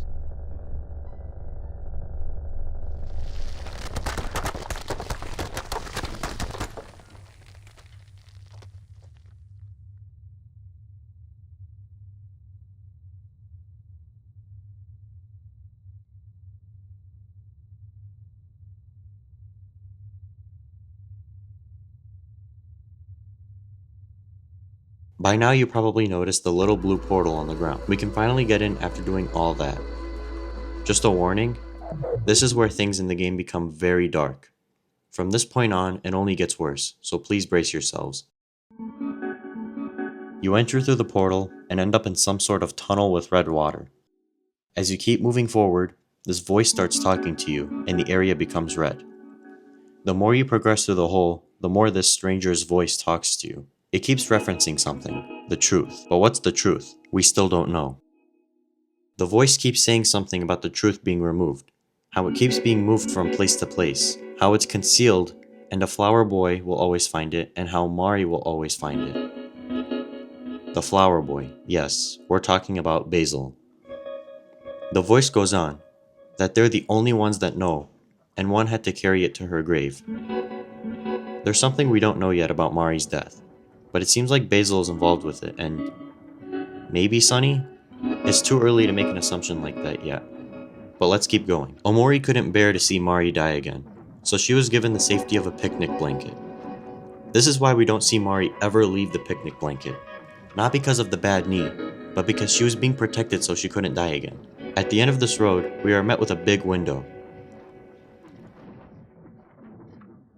When we swim up to it, the voice starts talking and references the hangman keys. The end of the journey will lead to suffering, but it's necessary in order to continue. I suspect that this voice isn't talking to Omori, but to someone else. Let's keep going first until I reveal that. The voice tells this person to return where the truth was. If they can rewrite it, are they doomed to repeat the cycle or end it?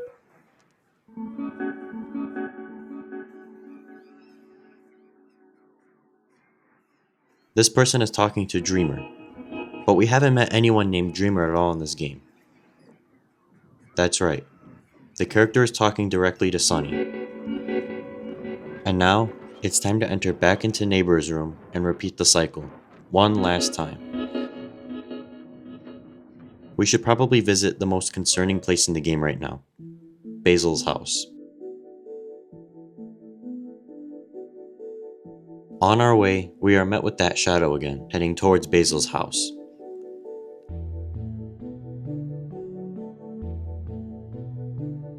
The plants are dying, so we take this opportunity to water them and bring them back. Along the way, you're reminded of Basil, talking about each person and every flower. Then, you see the shadow reminiscing on the white tulips, and walk away. It's time to go to Basil's house. I don't know if you noticed at all, but the path to Basil's house is much longer, foggier, and more death-related. If we try to go into his house the first time, Aubrey asks if we can turn around.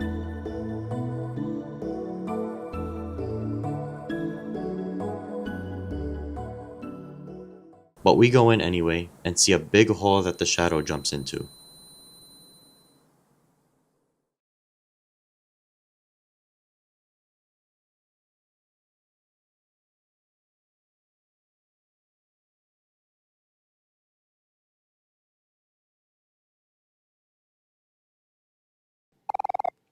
We follow through, but it only brings us, and not the rest of the group.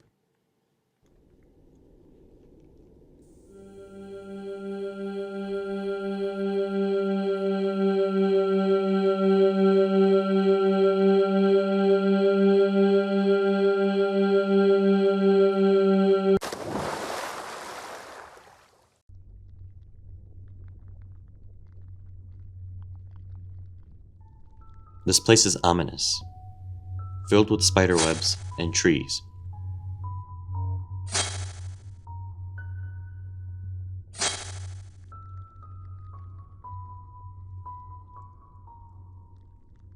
But the more we venture up, we see Mari, in a casket surrounded by egret orchids.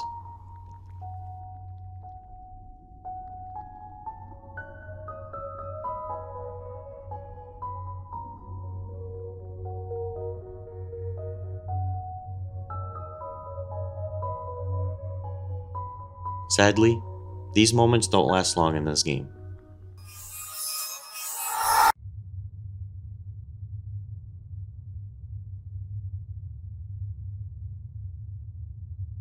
A black door casts a heavy shadow.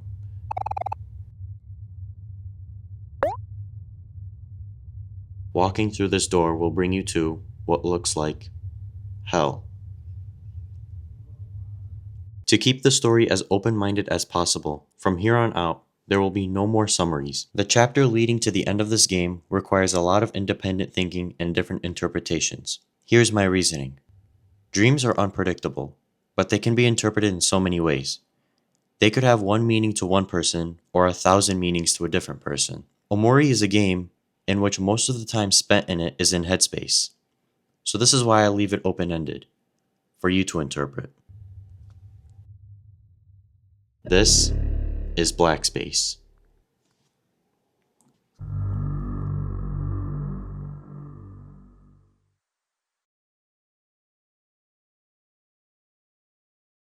You wake up as Omori in a black room with your computer, a sketchbook, and a box of tissues. But alongside those things, doors everywhere. The main goal of black space is to find the rest of the keys. You start off with one key to open your first door with, so let's start. Also, have you ever played Yume Nikki before? Well, this will remind you of that. This is the first room. We finally have a name for this shadow. Stranger. He tells Omori that all these rooms are full of broken things, and it's a way to figure out who Omori really is. This world hidden below the new one has become more powerful. This is only the start of black space, and as you can see right now, things aren't looking too good. The bad news is, this place is creepy. Very creepy. You find the key next to this big drawing of a window, and as you search around more, red hands appear that bring you back into black space. Now because some of these doors here don't provide much to the story, I won't cover all of them. However, I will only cover the doors that you should know about. This is one of the more confusing rooms, which is the point. It's supposed to be confusing. Some of these rooms are very hard to interpret since they're so abstract. Before picking up the key from this room, Stranger sits in front of it. The truth is hidden in this pile of confusion. Let's grab the key and make our way back into black space and go through another door.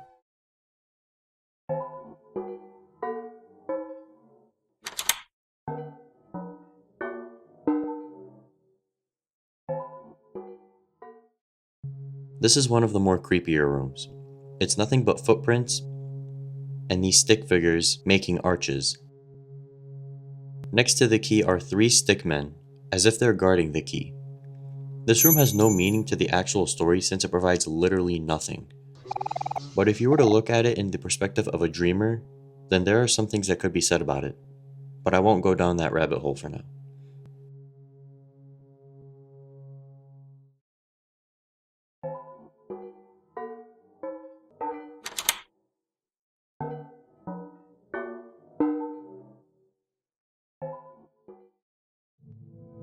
I think it's safe to say that this room is a perfect interpretation of the real-world neighborhood. Houses everywhere with subtle hints of the park. But one thing still stands. Find the key and get out of here. We find Stranger sitting by a pond. At this point, we can start making assumptions about Stranger. He is a figment of Basil that has been trying to guide Omori closer to the truth, but always fails. Let's get this key and go to another room.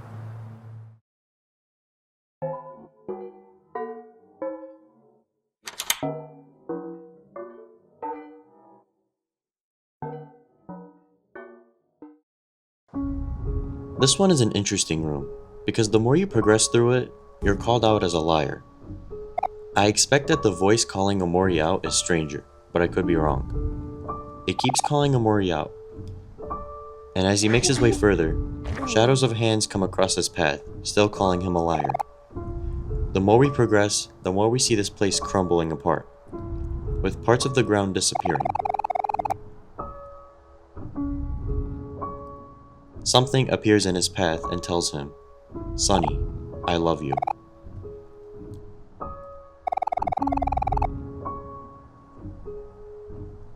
Something starts to follow you, but it does nothing except repeat the phrase, "Sonny, I love you." Is there a person that's supposed to resemble something in a sense? In this point of the story, there's no way to tell.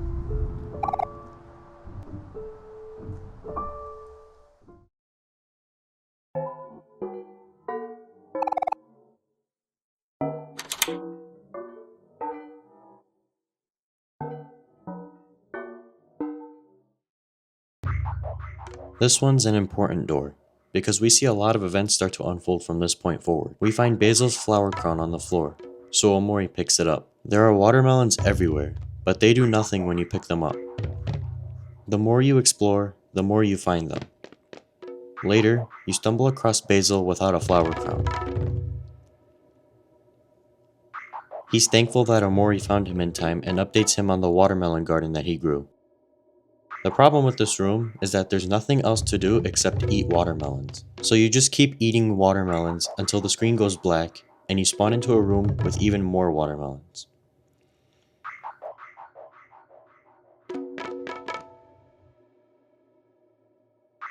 Everything seems normal until this happens.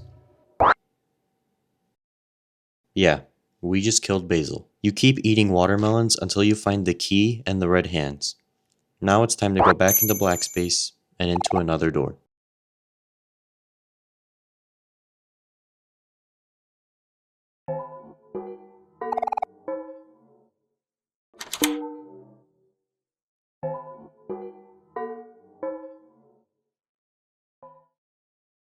This door is one of the more tame doors, since you spawn into a beach-looking area with strangers staring at the water. When walking up to him, he talks about our friends who have all suffered because of us. Can we still call them friends? He still clings on to them, asking Sunny if there's any hope left. This room seems to be a cry for help on Stranger's end, or Basil in that matter.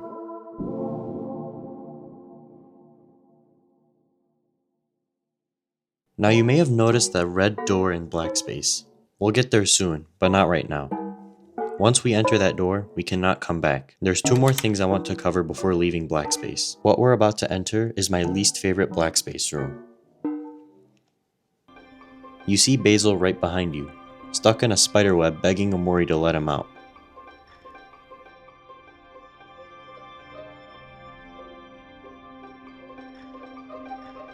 They start walking together, and Basil starts talking about how spiders are misunderstood by everyone. All while saying this, his body is starting to become infested with spiders. This is the part that started to creep me out. The more we walk around the space, the more spiders crawl onto Basil. They even start to bite Basil, meaning that these are not harmless spiders. These are venomous spiders. The fear of spiders start to slowly fade in as the two continue to venture forward and as Basil attracts more spiders. Until this happens.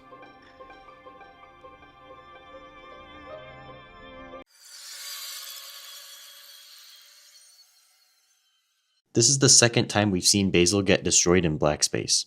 It's a pattern that will make sense in just a moment. Let's head to the last door that I'll cover.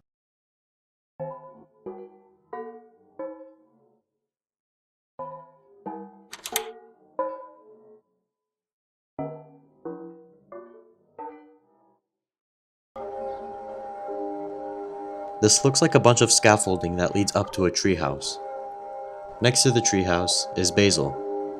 He becomes very happy and is ready to go home with Omori.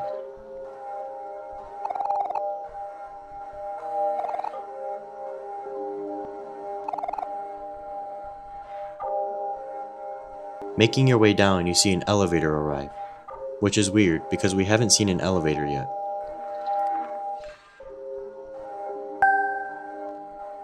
Let's go inside and take the elevator to the bottom. There's a key inside, and when we click where we want to go, we are able to choose any part of Headspace.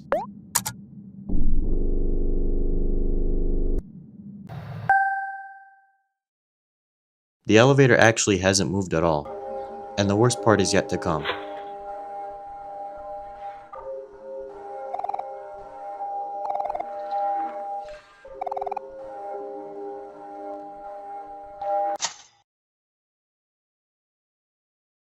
Basil's head gets cut from his neck because of the elevator door.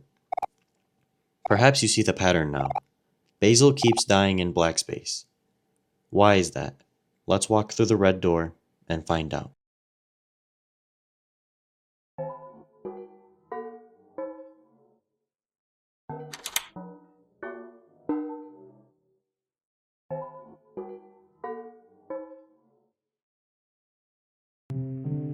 This place is a very calm looking one. with snow everywhere and stairs going upwards. You make your way up the stairs and notice a key sitting next to Mari's picnic basket. Now it's time to get serious here. This is where we find out why Basil keeps dying. Going up the stairs, we walk up to the church doors. Inside the church is a very dark and eerie place, and close to the altar, we see Basil being held up by some sort of substance.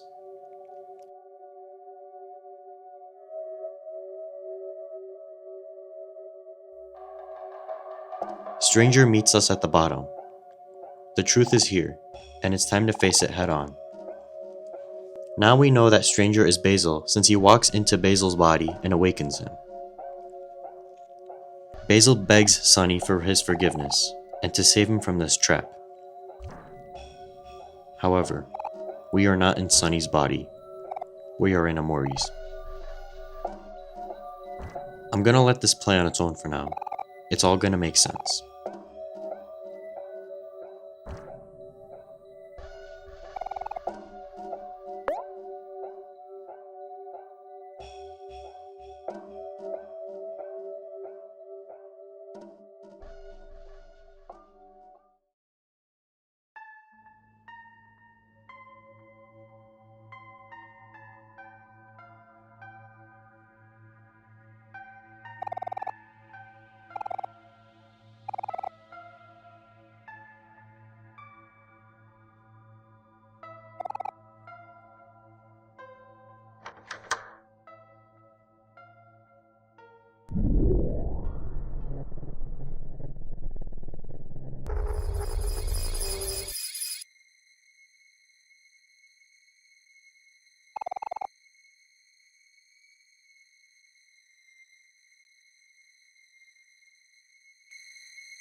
Sunny falls out of bed. It was a nightmare. He fixes himself and stands up. Then we hear faint piano music. It's the melody of the title sound. Let's go to the piano room and see what it is. It's Spirit Mari playing the piano. What is she doing here, though? Let's go up to her and find out.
Hiro barges in, thinking he heard music as well, then notices Sunny. He spirals on about Mari, saying he could have been better for her, but he knows that Mari is the type of person that would always want everyone happy, even if it's without her. Hiro's right. We should get some sleep to prepare for the morning.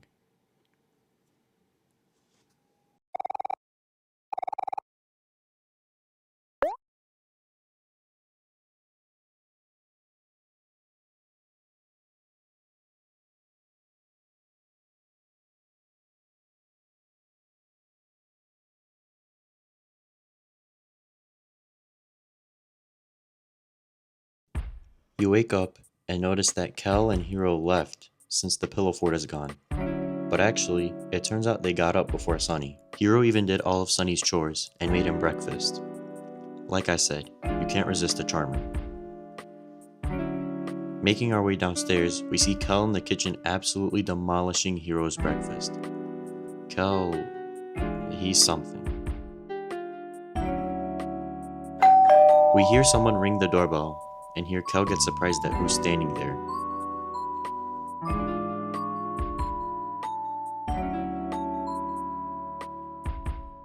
It's Kim. She's getting worried that Aubrey isn't doing too good. She isn't answering her door, or the rocks they've been throwing at her window. Hiro proposes helping Aubrey out since it seems like Aubrey is really upset. So the group goes out to Aubrey's house to look for her, but it seems like everyone else had the same idea as well. All the hooligans are standing outside her house, so let's just pretend that they're not there and knock on the door. No answer. Then try again. Still no answer.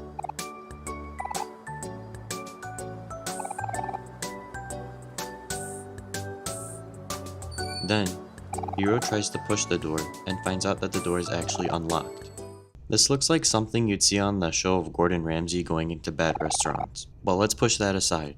We need to find Aubrey. There's a ladder that leads into the attic. And, well, look who we found.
Hiro, in efforts of trying to make things better, thinks that this is just a typical fight between friends.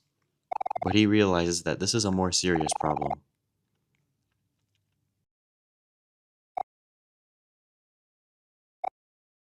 He walks up to the desk and finds something interesting.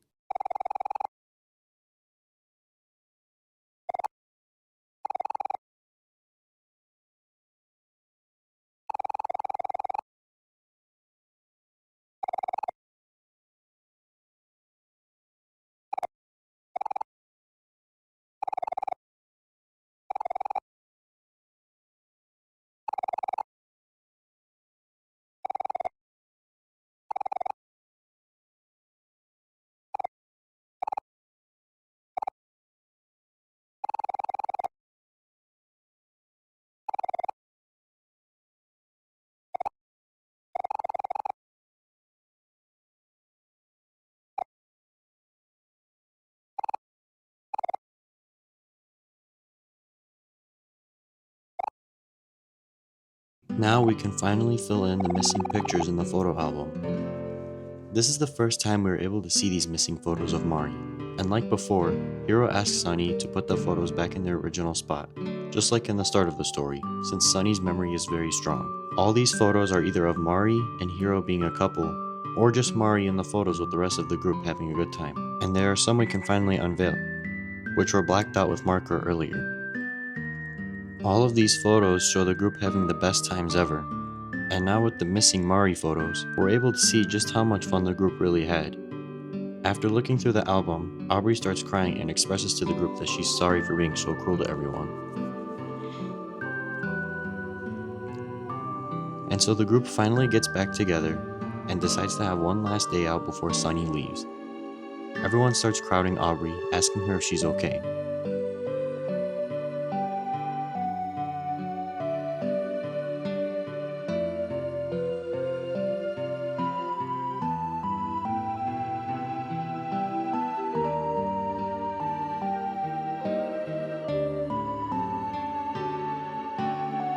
They also ask if she wants to hang out with them, but she already has plans to hang out with us, so she rejects them for one last day with us. So the final hangout begins, but it's not complete without Basil.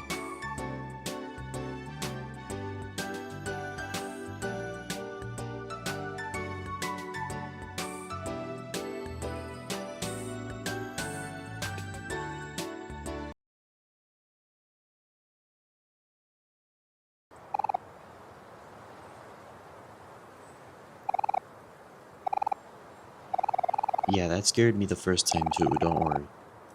So without Basil, they first go to the park and play on the swings. This is where Aubrey gets a chance to talk to Sunny. While Sunny has not a care in the world, she still sympathizes for Sunny. I also catch her blushing too. Perhaps I sense a crush between her and Sunny, but that's not my department.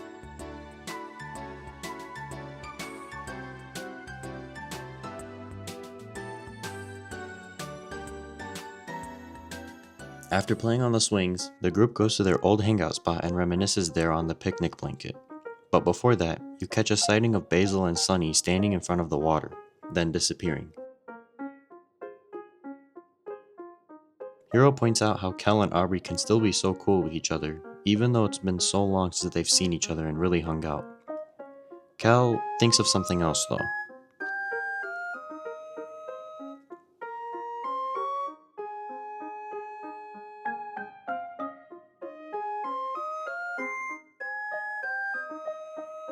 Lastly, the group has the idea of seeing Sunny's house one last time.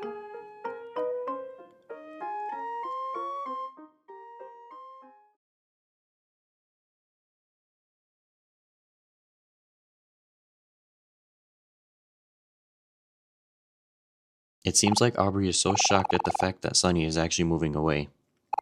She even shows empathy for him, saying she hopes he can find some peace and happiness outside of Faraway town.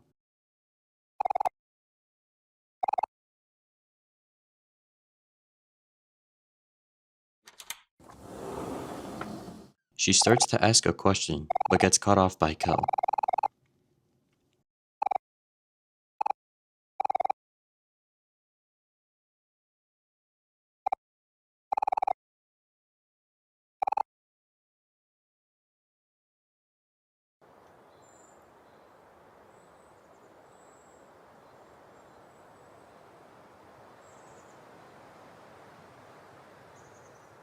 They all reminisce on the tree that Mari... Yeah.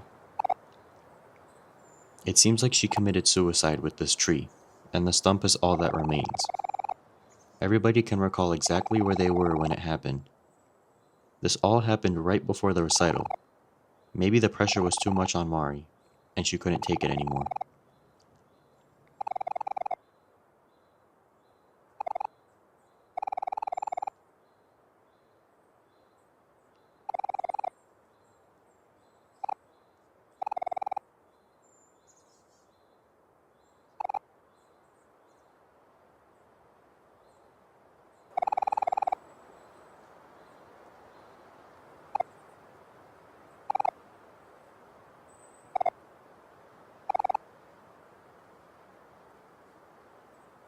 We keep moving forward and see the group's old treehouse.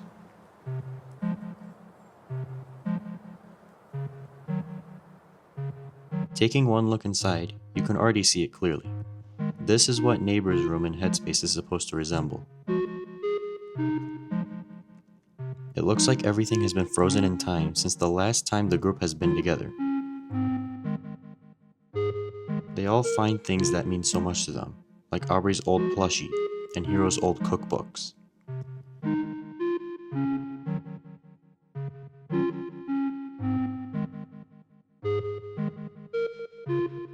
Then, they find the last missing photo. Behind it, the key that says, "Don't forget, it's in the toy box." We put the missing photos back in the album and finally finish putting all the photos back together.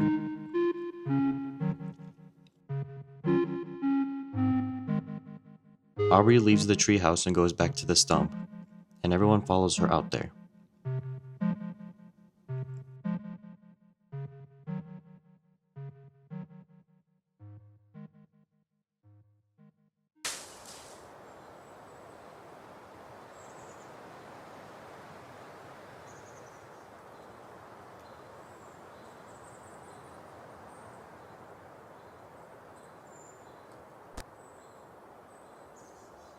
Then, Aubrey tells us a story about Basil.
This is why Aubrey was upset at Basil all this time, and this is why we even saw the blacked out photos in Headspace.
Hiro comes around and grabs Sunny for one last group hug together.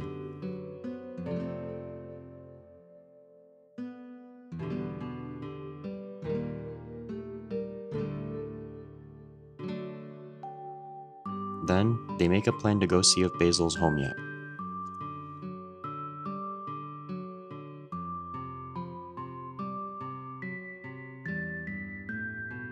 Polly tells us that Basil is home, but he seems to be closed off again. He hasn't left his room at all. She asks us if we can help her out by talking to Basil. They go inside and try to talk to Basil, but it seems like he doesn't want to answer the door.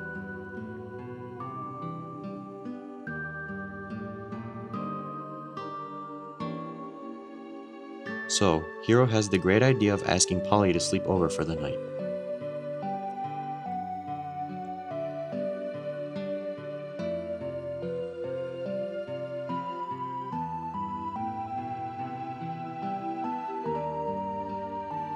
So as they hang out in the living room waiting for Basil, night approaches and Hiro thanks him again for spending time with the group one last time.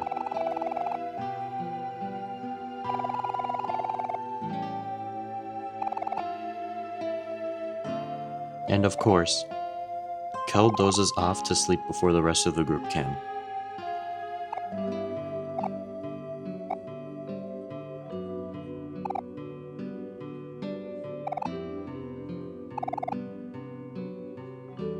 Hiro once again thanks Sunny, then the rest of the group falls asleep as well.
Sunny just spawned into white space, then comes face to face with Omori, his own alter ego.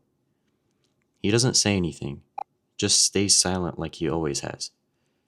Then, you do what you must do, and destroy the light bulb.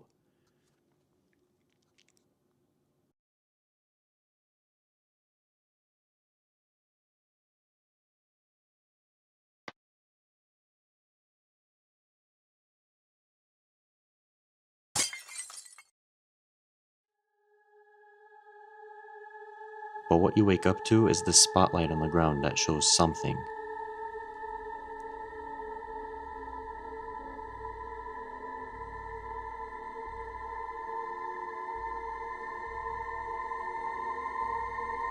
Something is the first boss Sunny fights in Headspace, but since he knows how to calm down, he's able to replenish his health every time he gets hit.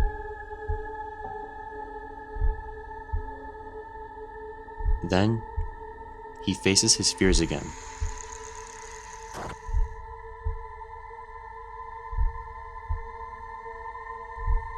First starting with the stairs, then with the spider, then with water. But we've already conquered our fears with all these things, so we're able to use our skills. But there's one last fight. Something sways in the wind. When the fog clears, you see a body hanging. Is that Mari? Sunny keeps persisting, although he's scared out of his mind. Then, he finally learns how to overcome his fears for once.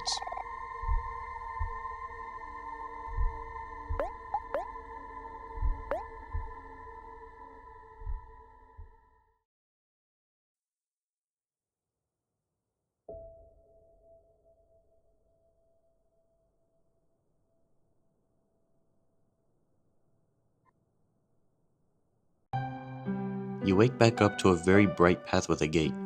Each gate has a photo before it that you must collect.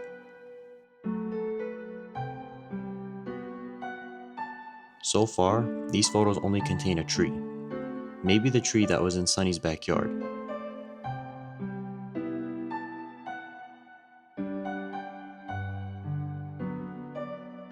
At the end, you see Basil in front of a tree. He talks about the truth and how he has to face it with Basil. Now, it's time to go into the tree.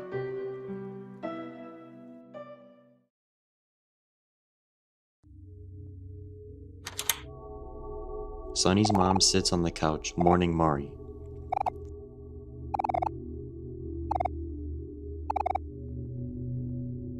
Photos surround her, with one of them being Basil, another one that's intangible, and another of Sunny on his knees. Did Basil and Sunny see Mari hang herself? It's unclear because of how little these photos show. The next photo is of someone laying on the ground, but their face is covered. We cannot see who it is. The next photo is of someone crying while someone lays on a bed. Let's go towards this red light.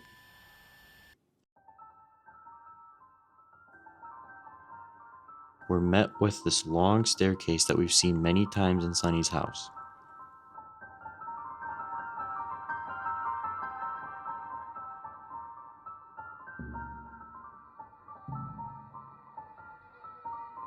In front of him lies another photo. It's a picture of someone in front of the stairs. Their face is intangible. As Sunny makes his way down the stairs, he stumbles across another picture. It's of him walking down the stairs.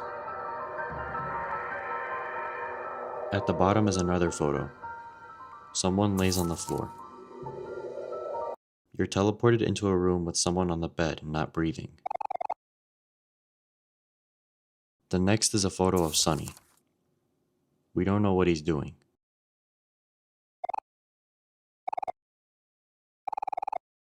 What does Basil mean by this? What have we witnessed? Sunny's face starts to become red, but for what? We walk into another room. It looks like the stage that the recital was supposed to be on. There's something preventing you from walking into the light.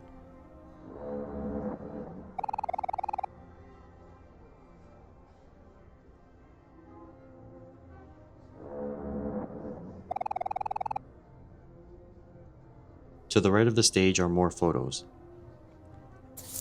Is that Mari? An arm punches you, and you leave behind red footprints everywhere now. There's another photo of Sunny in front of someone. What is going on? What are these photos leading towards?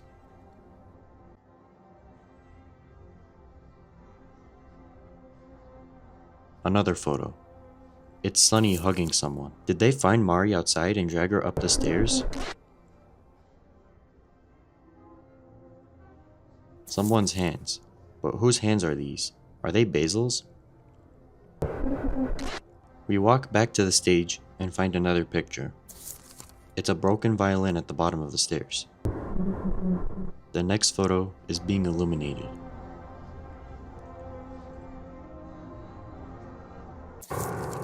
What the hell is going on? Why are they fighting at the top of the stairs?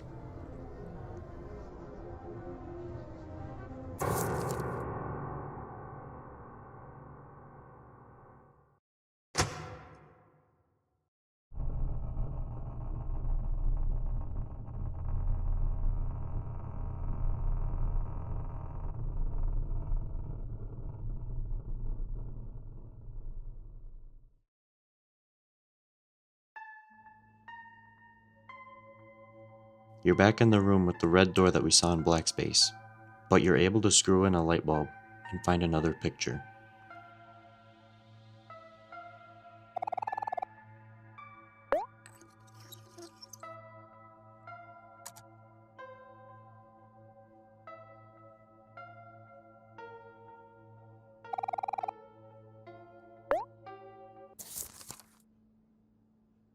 Sunny pushed Mari down the stairs and killed her.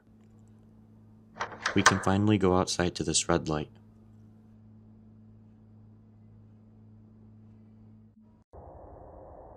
The gates open when we find more pictures.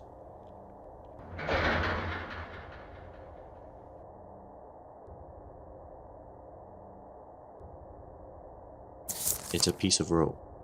What did Sunny and Basil do after Sunny pushed Mari? Let's keep looking.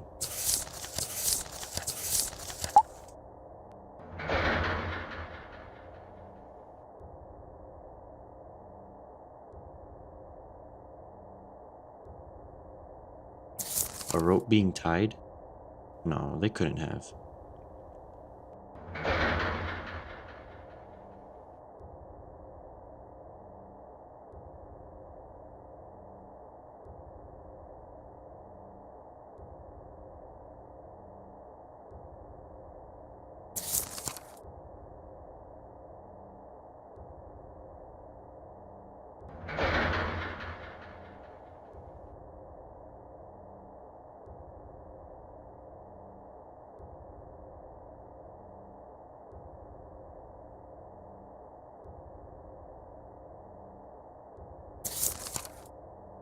The two staged Mari's suicide by hanging her dead body.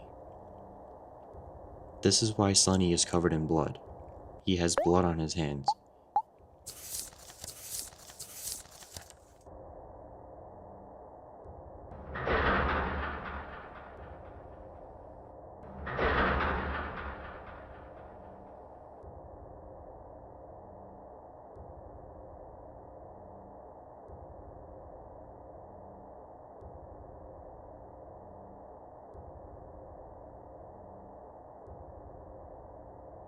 We find a tree with a noose hanging on it, with the final picture.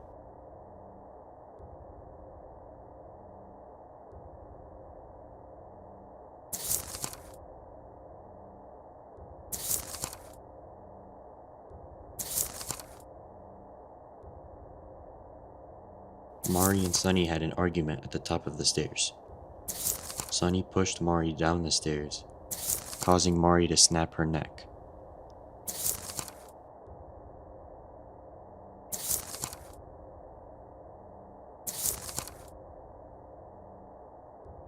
Then Basil and Sunny bring her back upstairs thinking she was sleeping.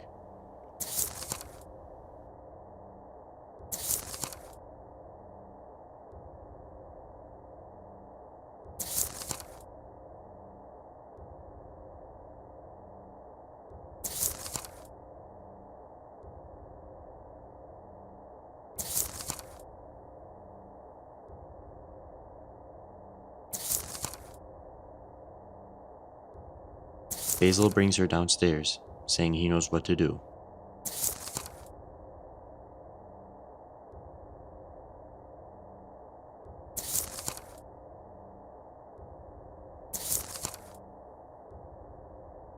He tied a noose, hung her, and staged her suicide.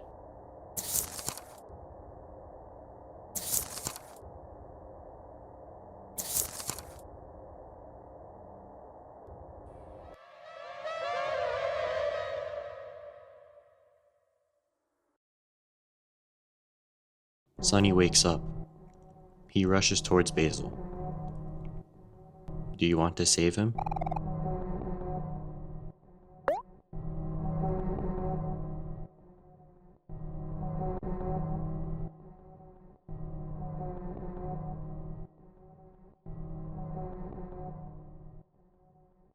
Basil is inside, staring at his window. He's thinking of what happened.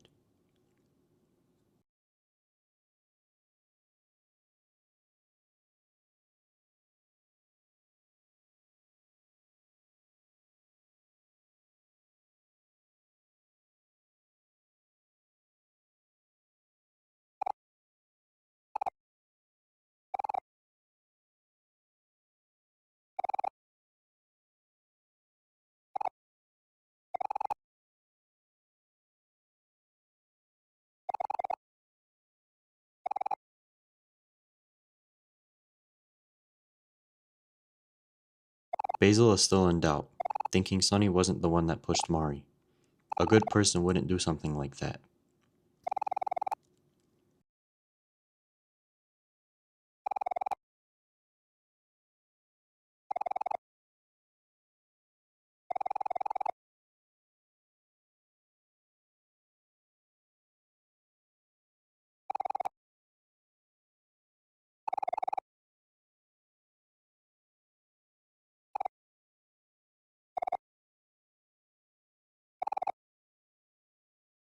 Basil gets mad at Sunny, saying it's mean to move away after something like this happens.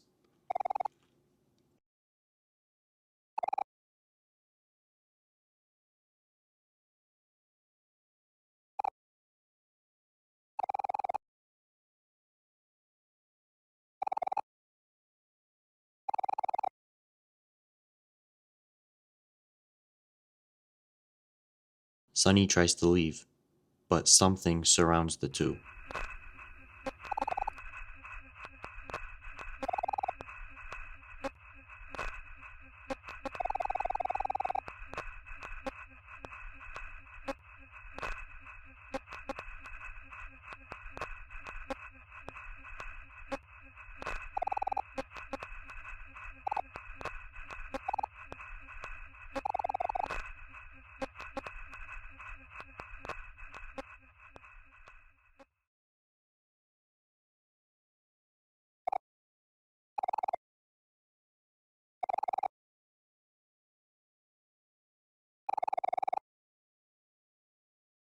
Something captures Basil and traps him.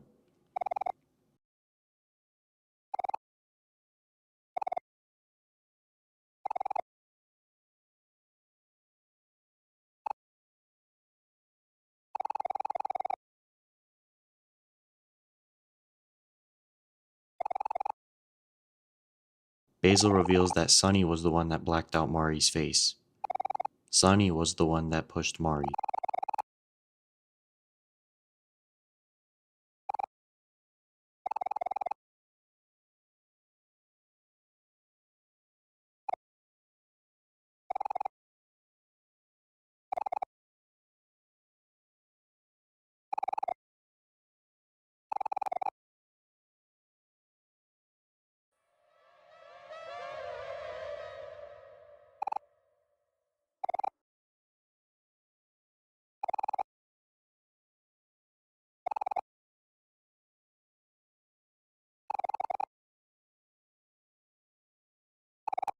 You get caught into a fight with Basil trapped in something.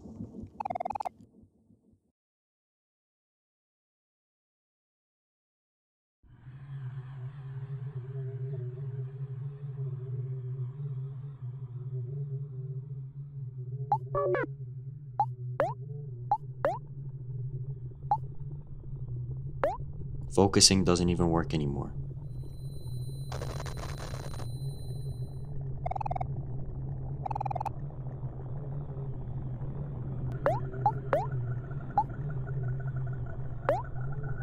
You try to persist, but it doesn't work anymore.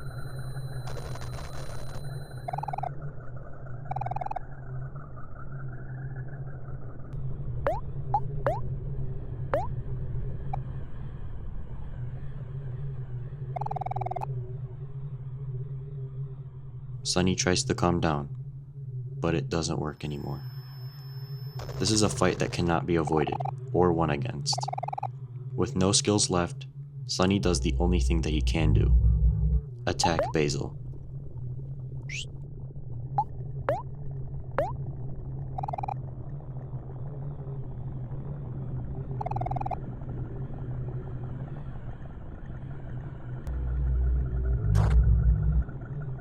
Basil's guilt is expressed. He thinks that Sunny hates him. He asks for forgiveness. He thinks he's selfish. As your stress level reaches 10, Sunny becomes stressed out.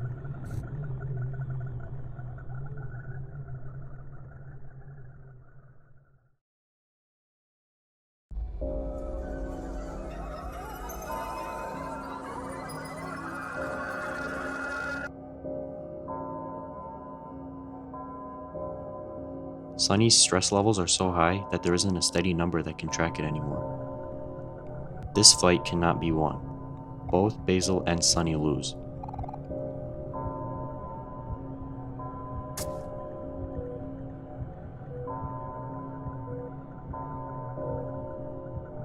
Sunny lost an eye. He only has one eye remaining.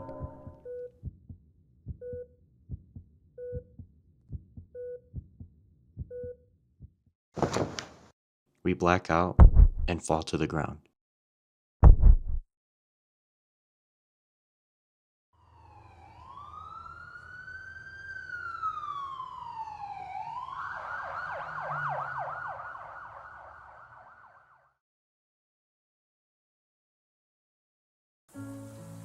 We wake up and find our way back in Faraway town and go back home.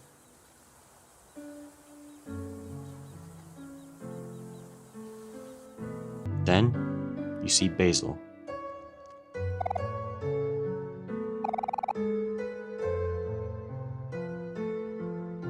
He says he's sorry for causing him trouble. He wishes he could say that everything is okay. But that will only hold the two back from the truth. He wants Sunny to tell them the truth on what happened that day.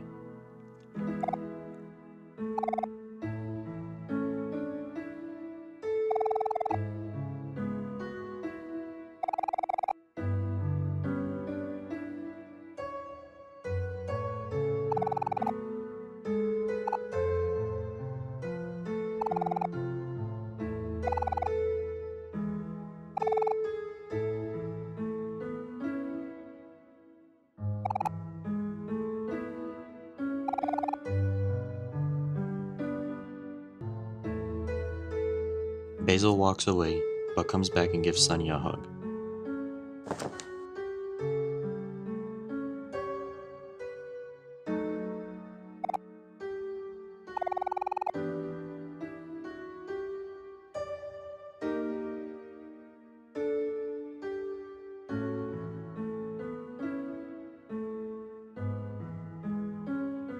After all this, Sunny walks inside his house. Don't forget, it's in the toy box. It's time to find out what's in there.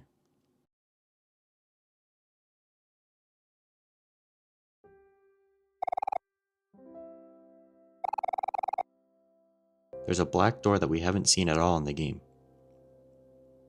Let's go up to it.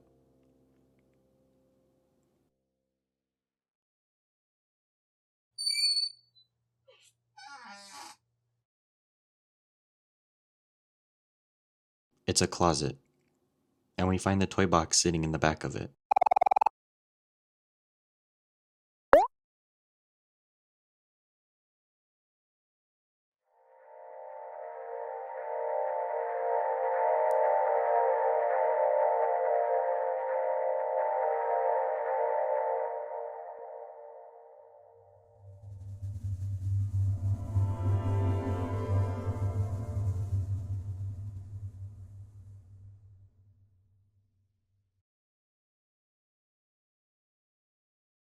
You pick up the violin and the sheet music, and then leave your home. But you don't go to the neighborhood.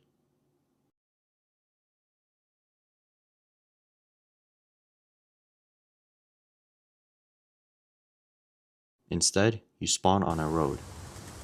Along this road, there are streetlights that cast bright lights.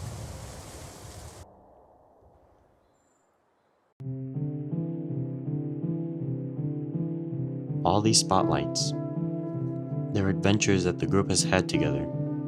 All of these are events we've seen in the photo album. Mari is here. Aubrey is here. Kel is here. Hero is here. And Basil is here. These are exact memories that Sunny has remembered. He has a strong memory after all. They're all happy. The group is laughing, having a good time, and enjoying the moments. All these bad events never happened until the recital. Even Kel and Aubrey's arguments were always kept to a minimum. But now, it's time to face the truth on what happened that day.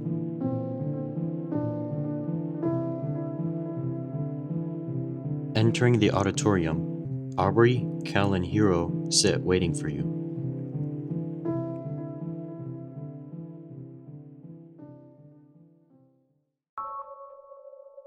They give Sunny words of encouragement as their past selves. They reassure Sunny, saying that they'll always be with him through thick and thin, no matter what happens. Kel even says that just because you did something bad doesn't mean you're a bad person.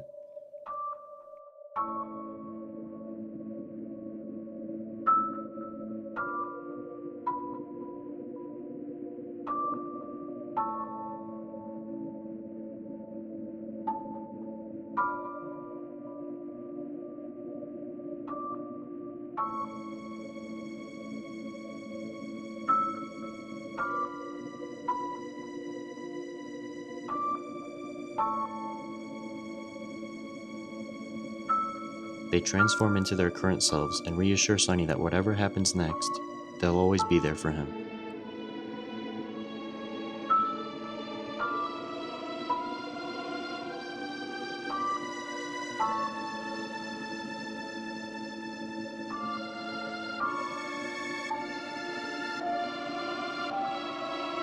Now, it's time to face the truth.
Sunny breaks down. This recital wasn't supposed to happen without Mari.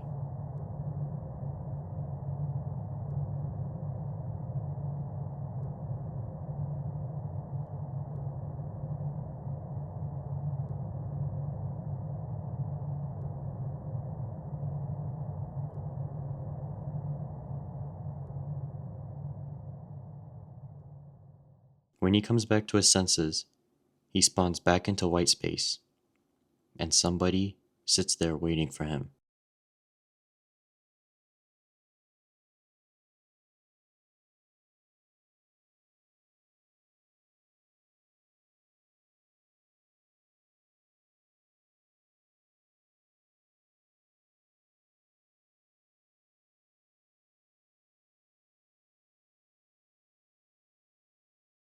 This is the last fight in Omori, the battle against yourself. This fight is so important, I'm not even going to cut it down. However, if you feel that you do not want to watch this fight, you can skip here and resume the story. If you choose to stay, I will do you a favor and stay shut the entire time. This fight is that important.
This fight is not winnable.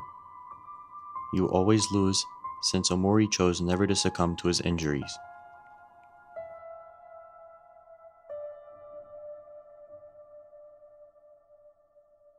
But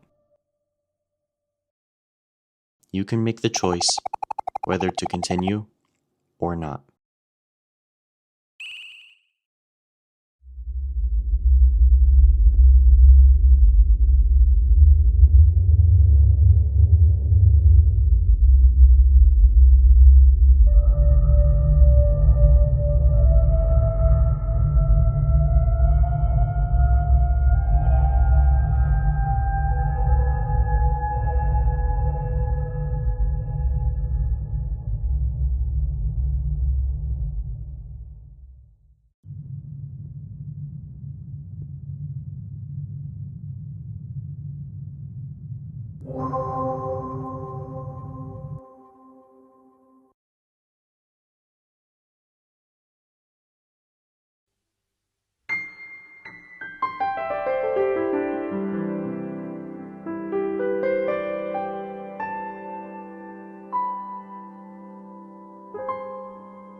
Sunny is tired, but he persisted.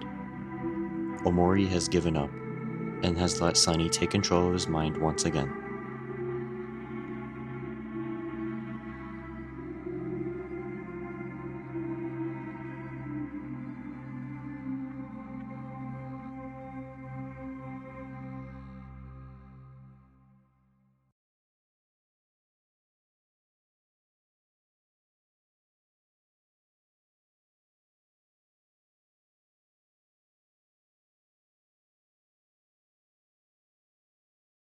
We won against Omori, and we can finally leave white space once and for all.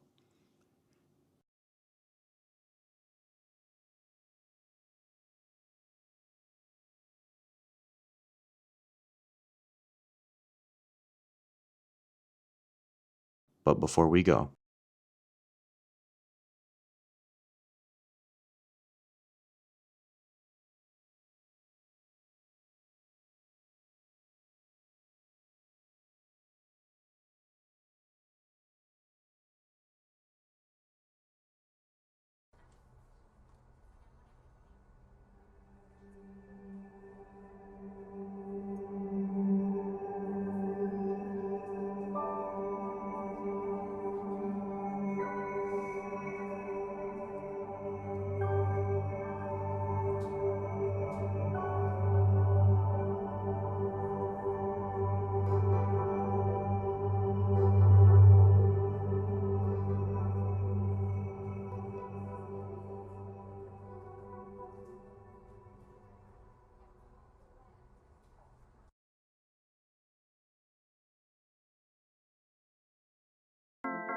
Sunny wakes up in a hospital, with one eye bandaged.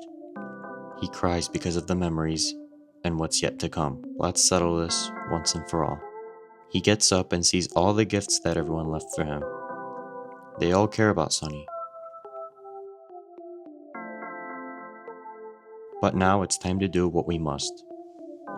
When we venture down the hallway, we see Headspace, Kel, Hero, and Aubrey. They want us to follow them.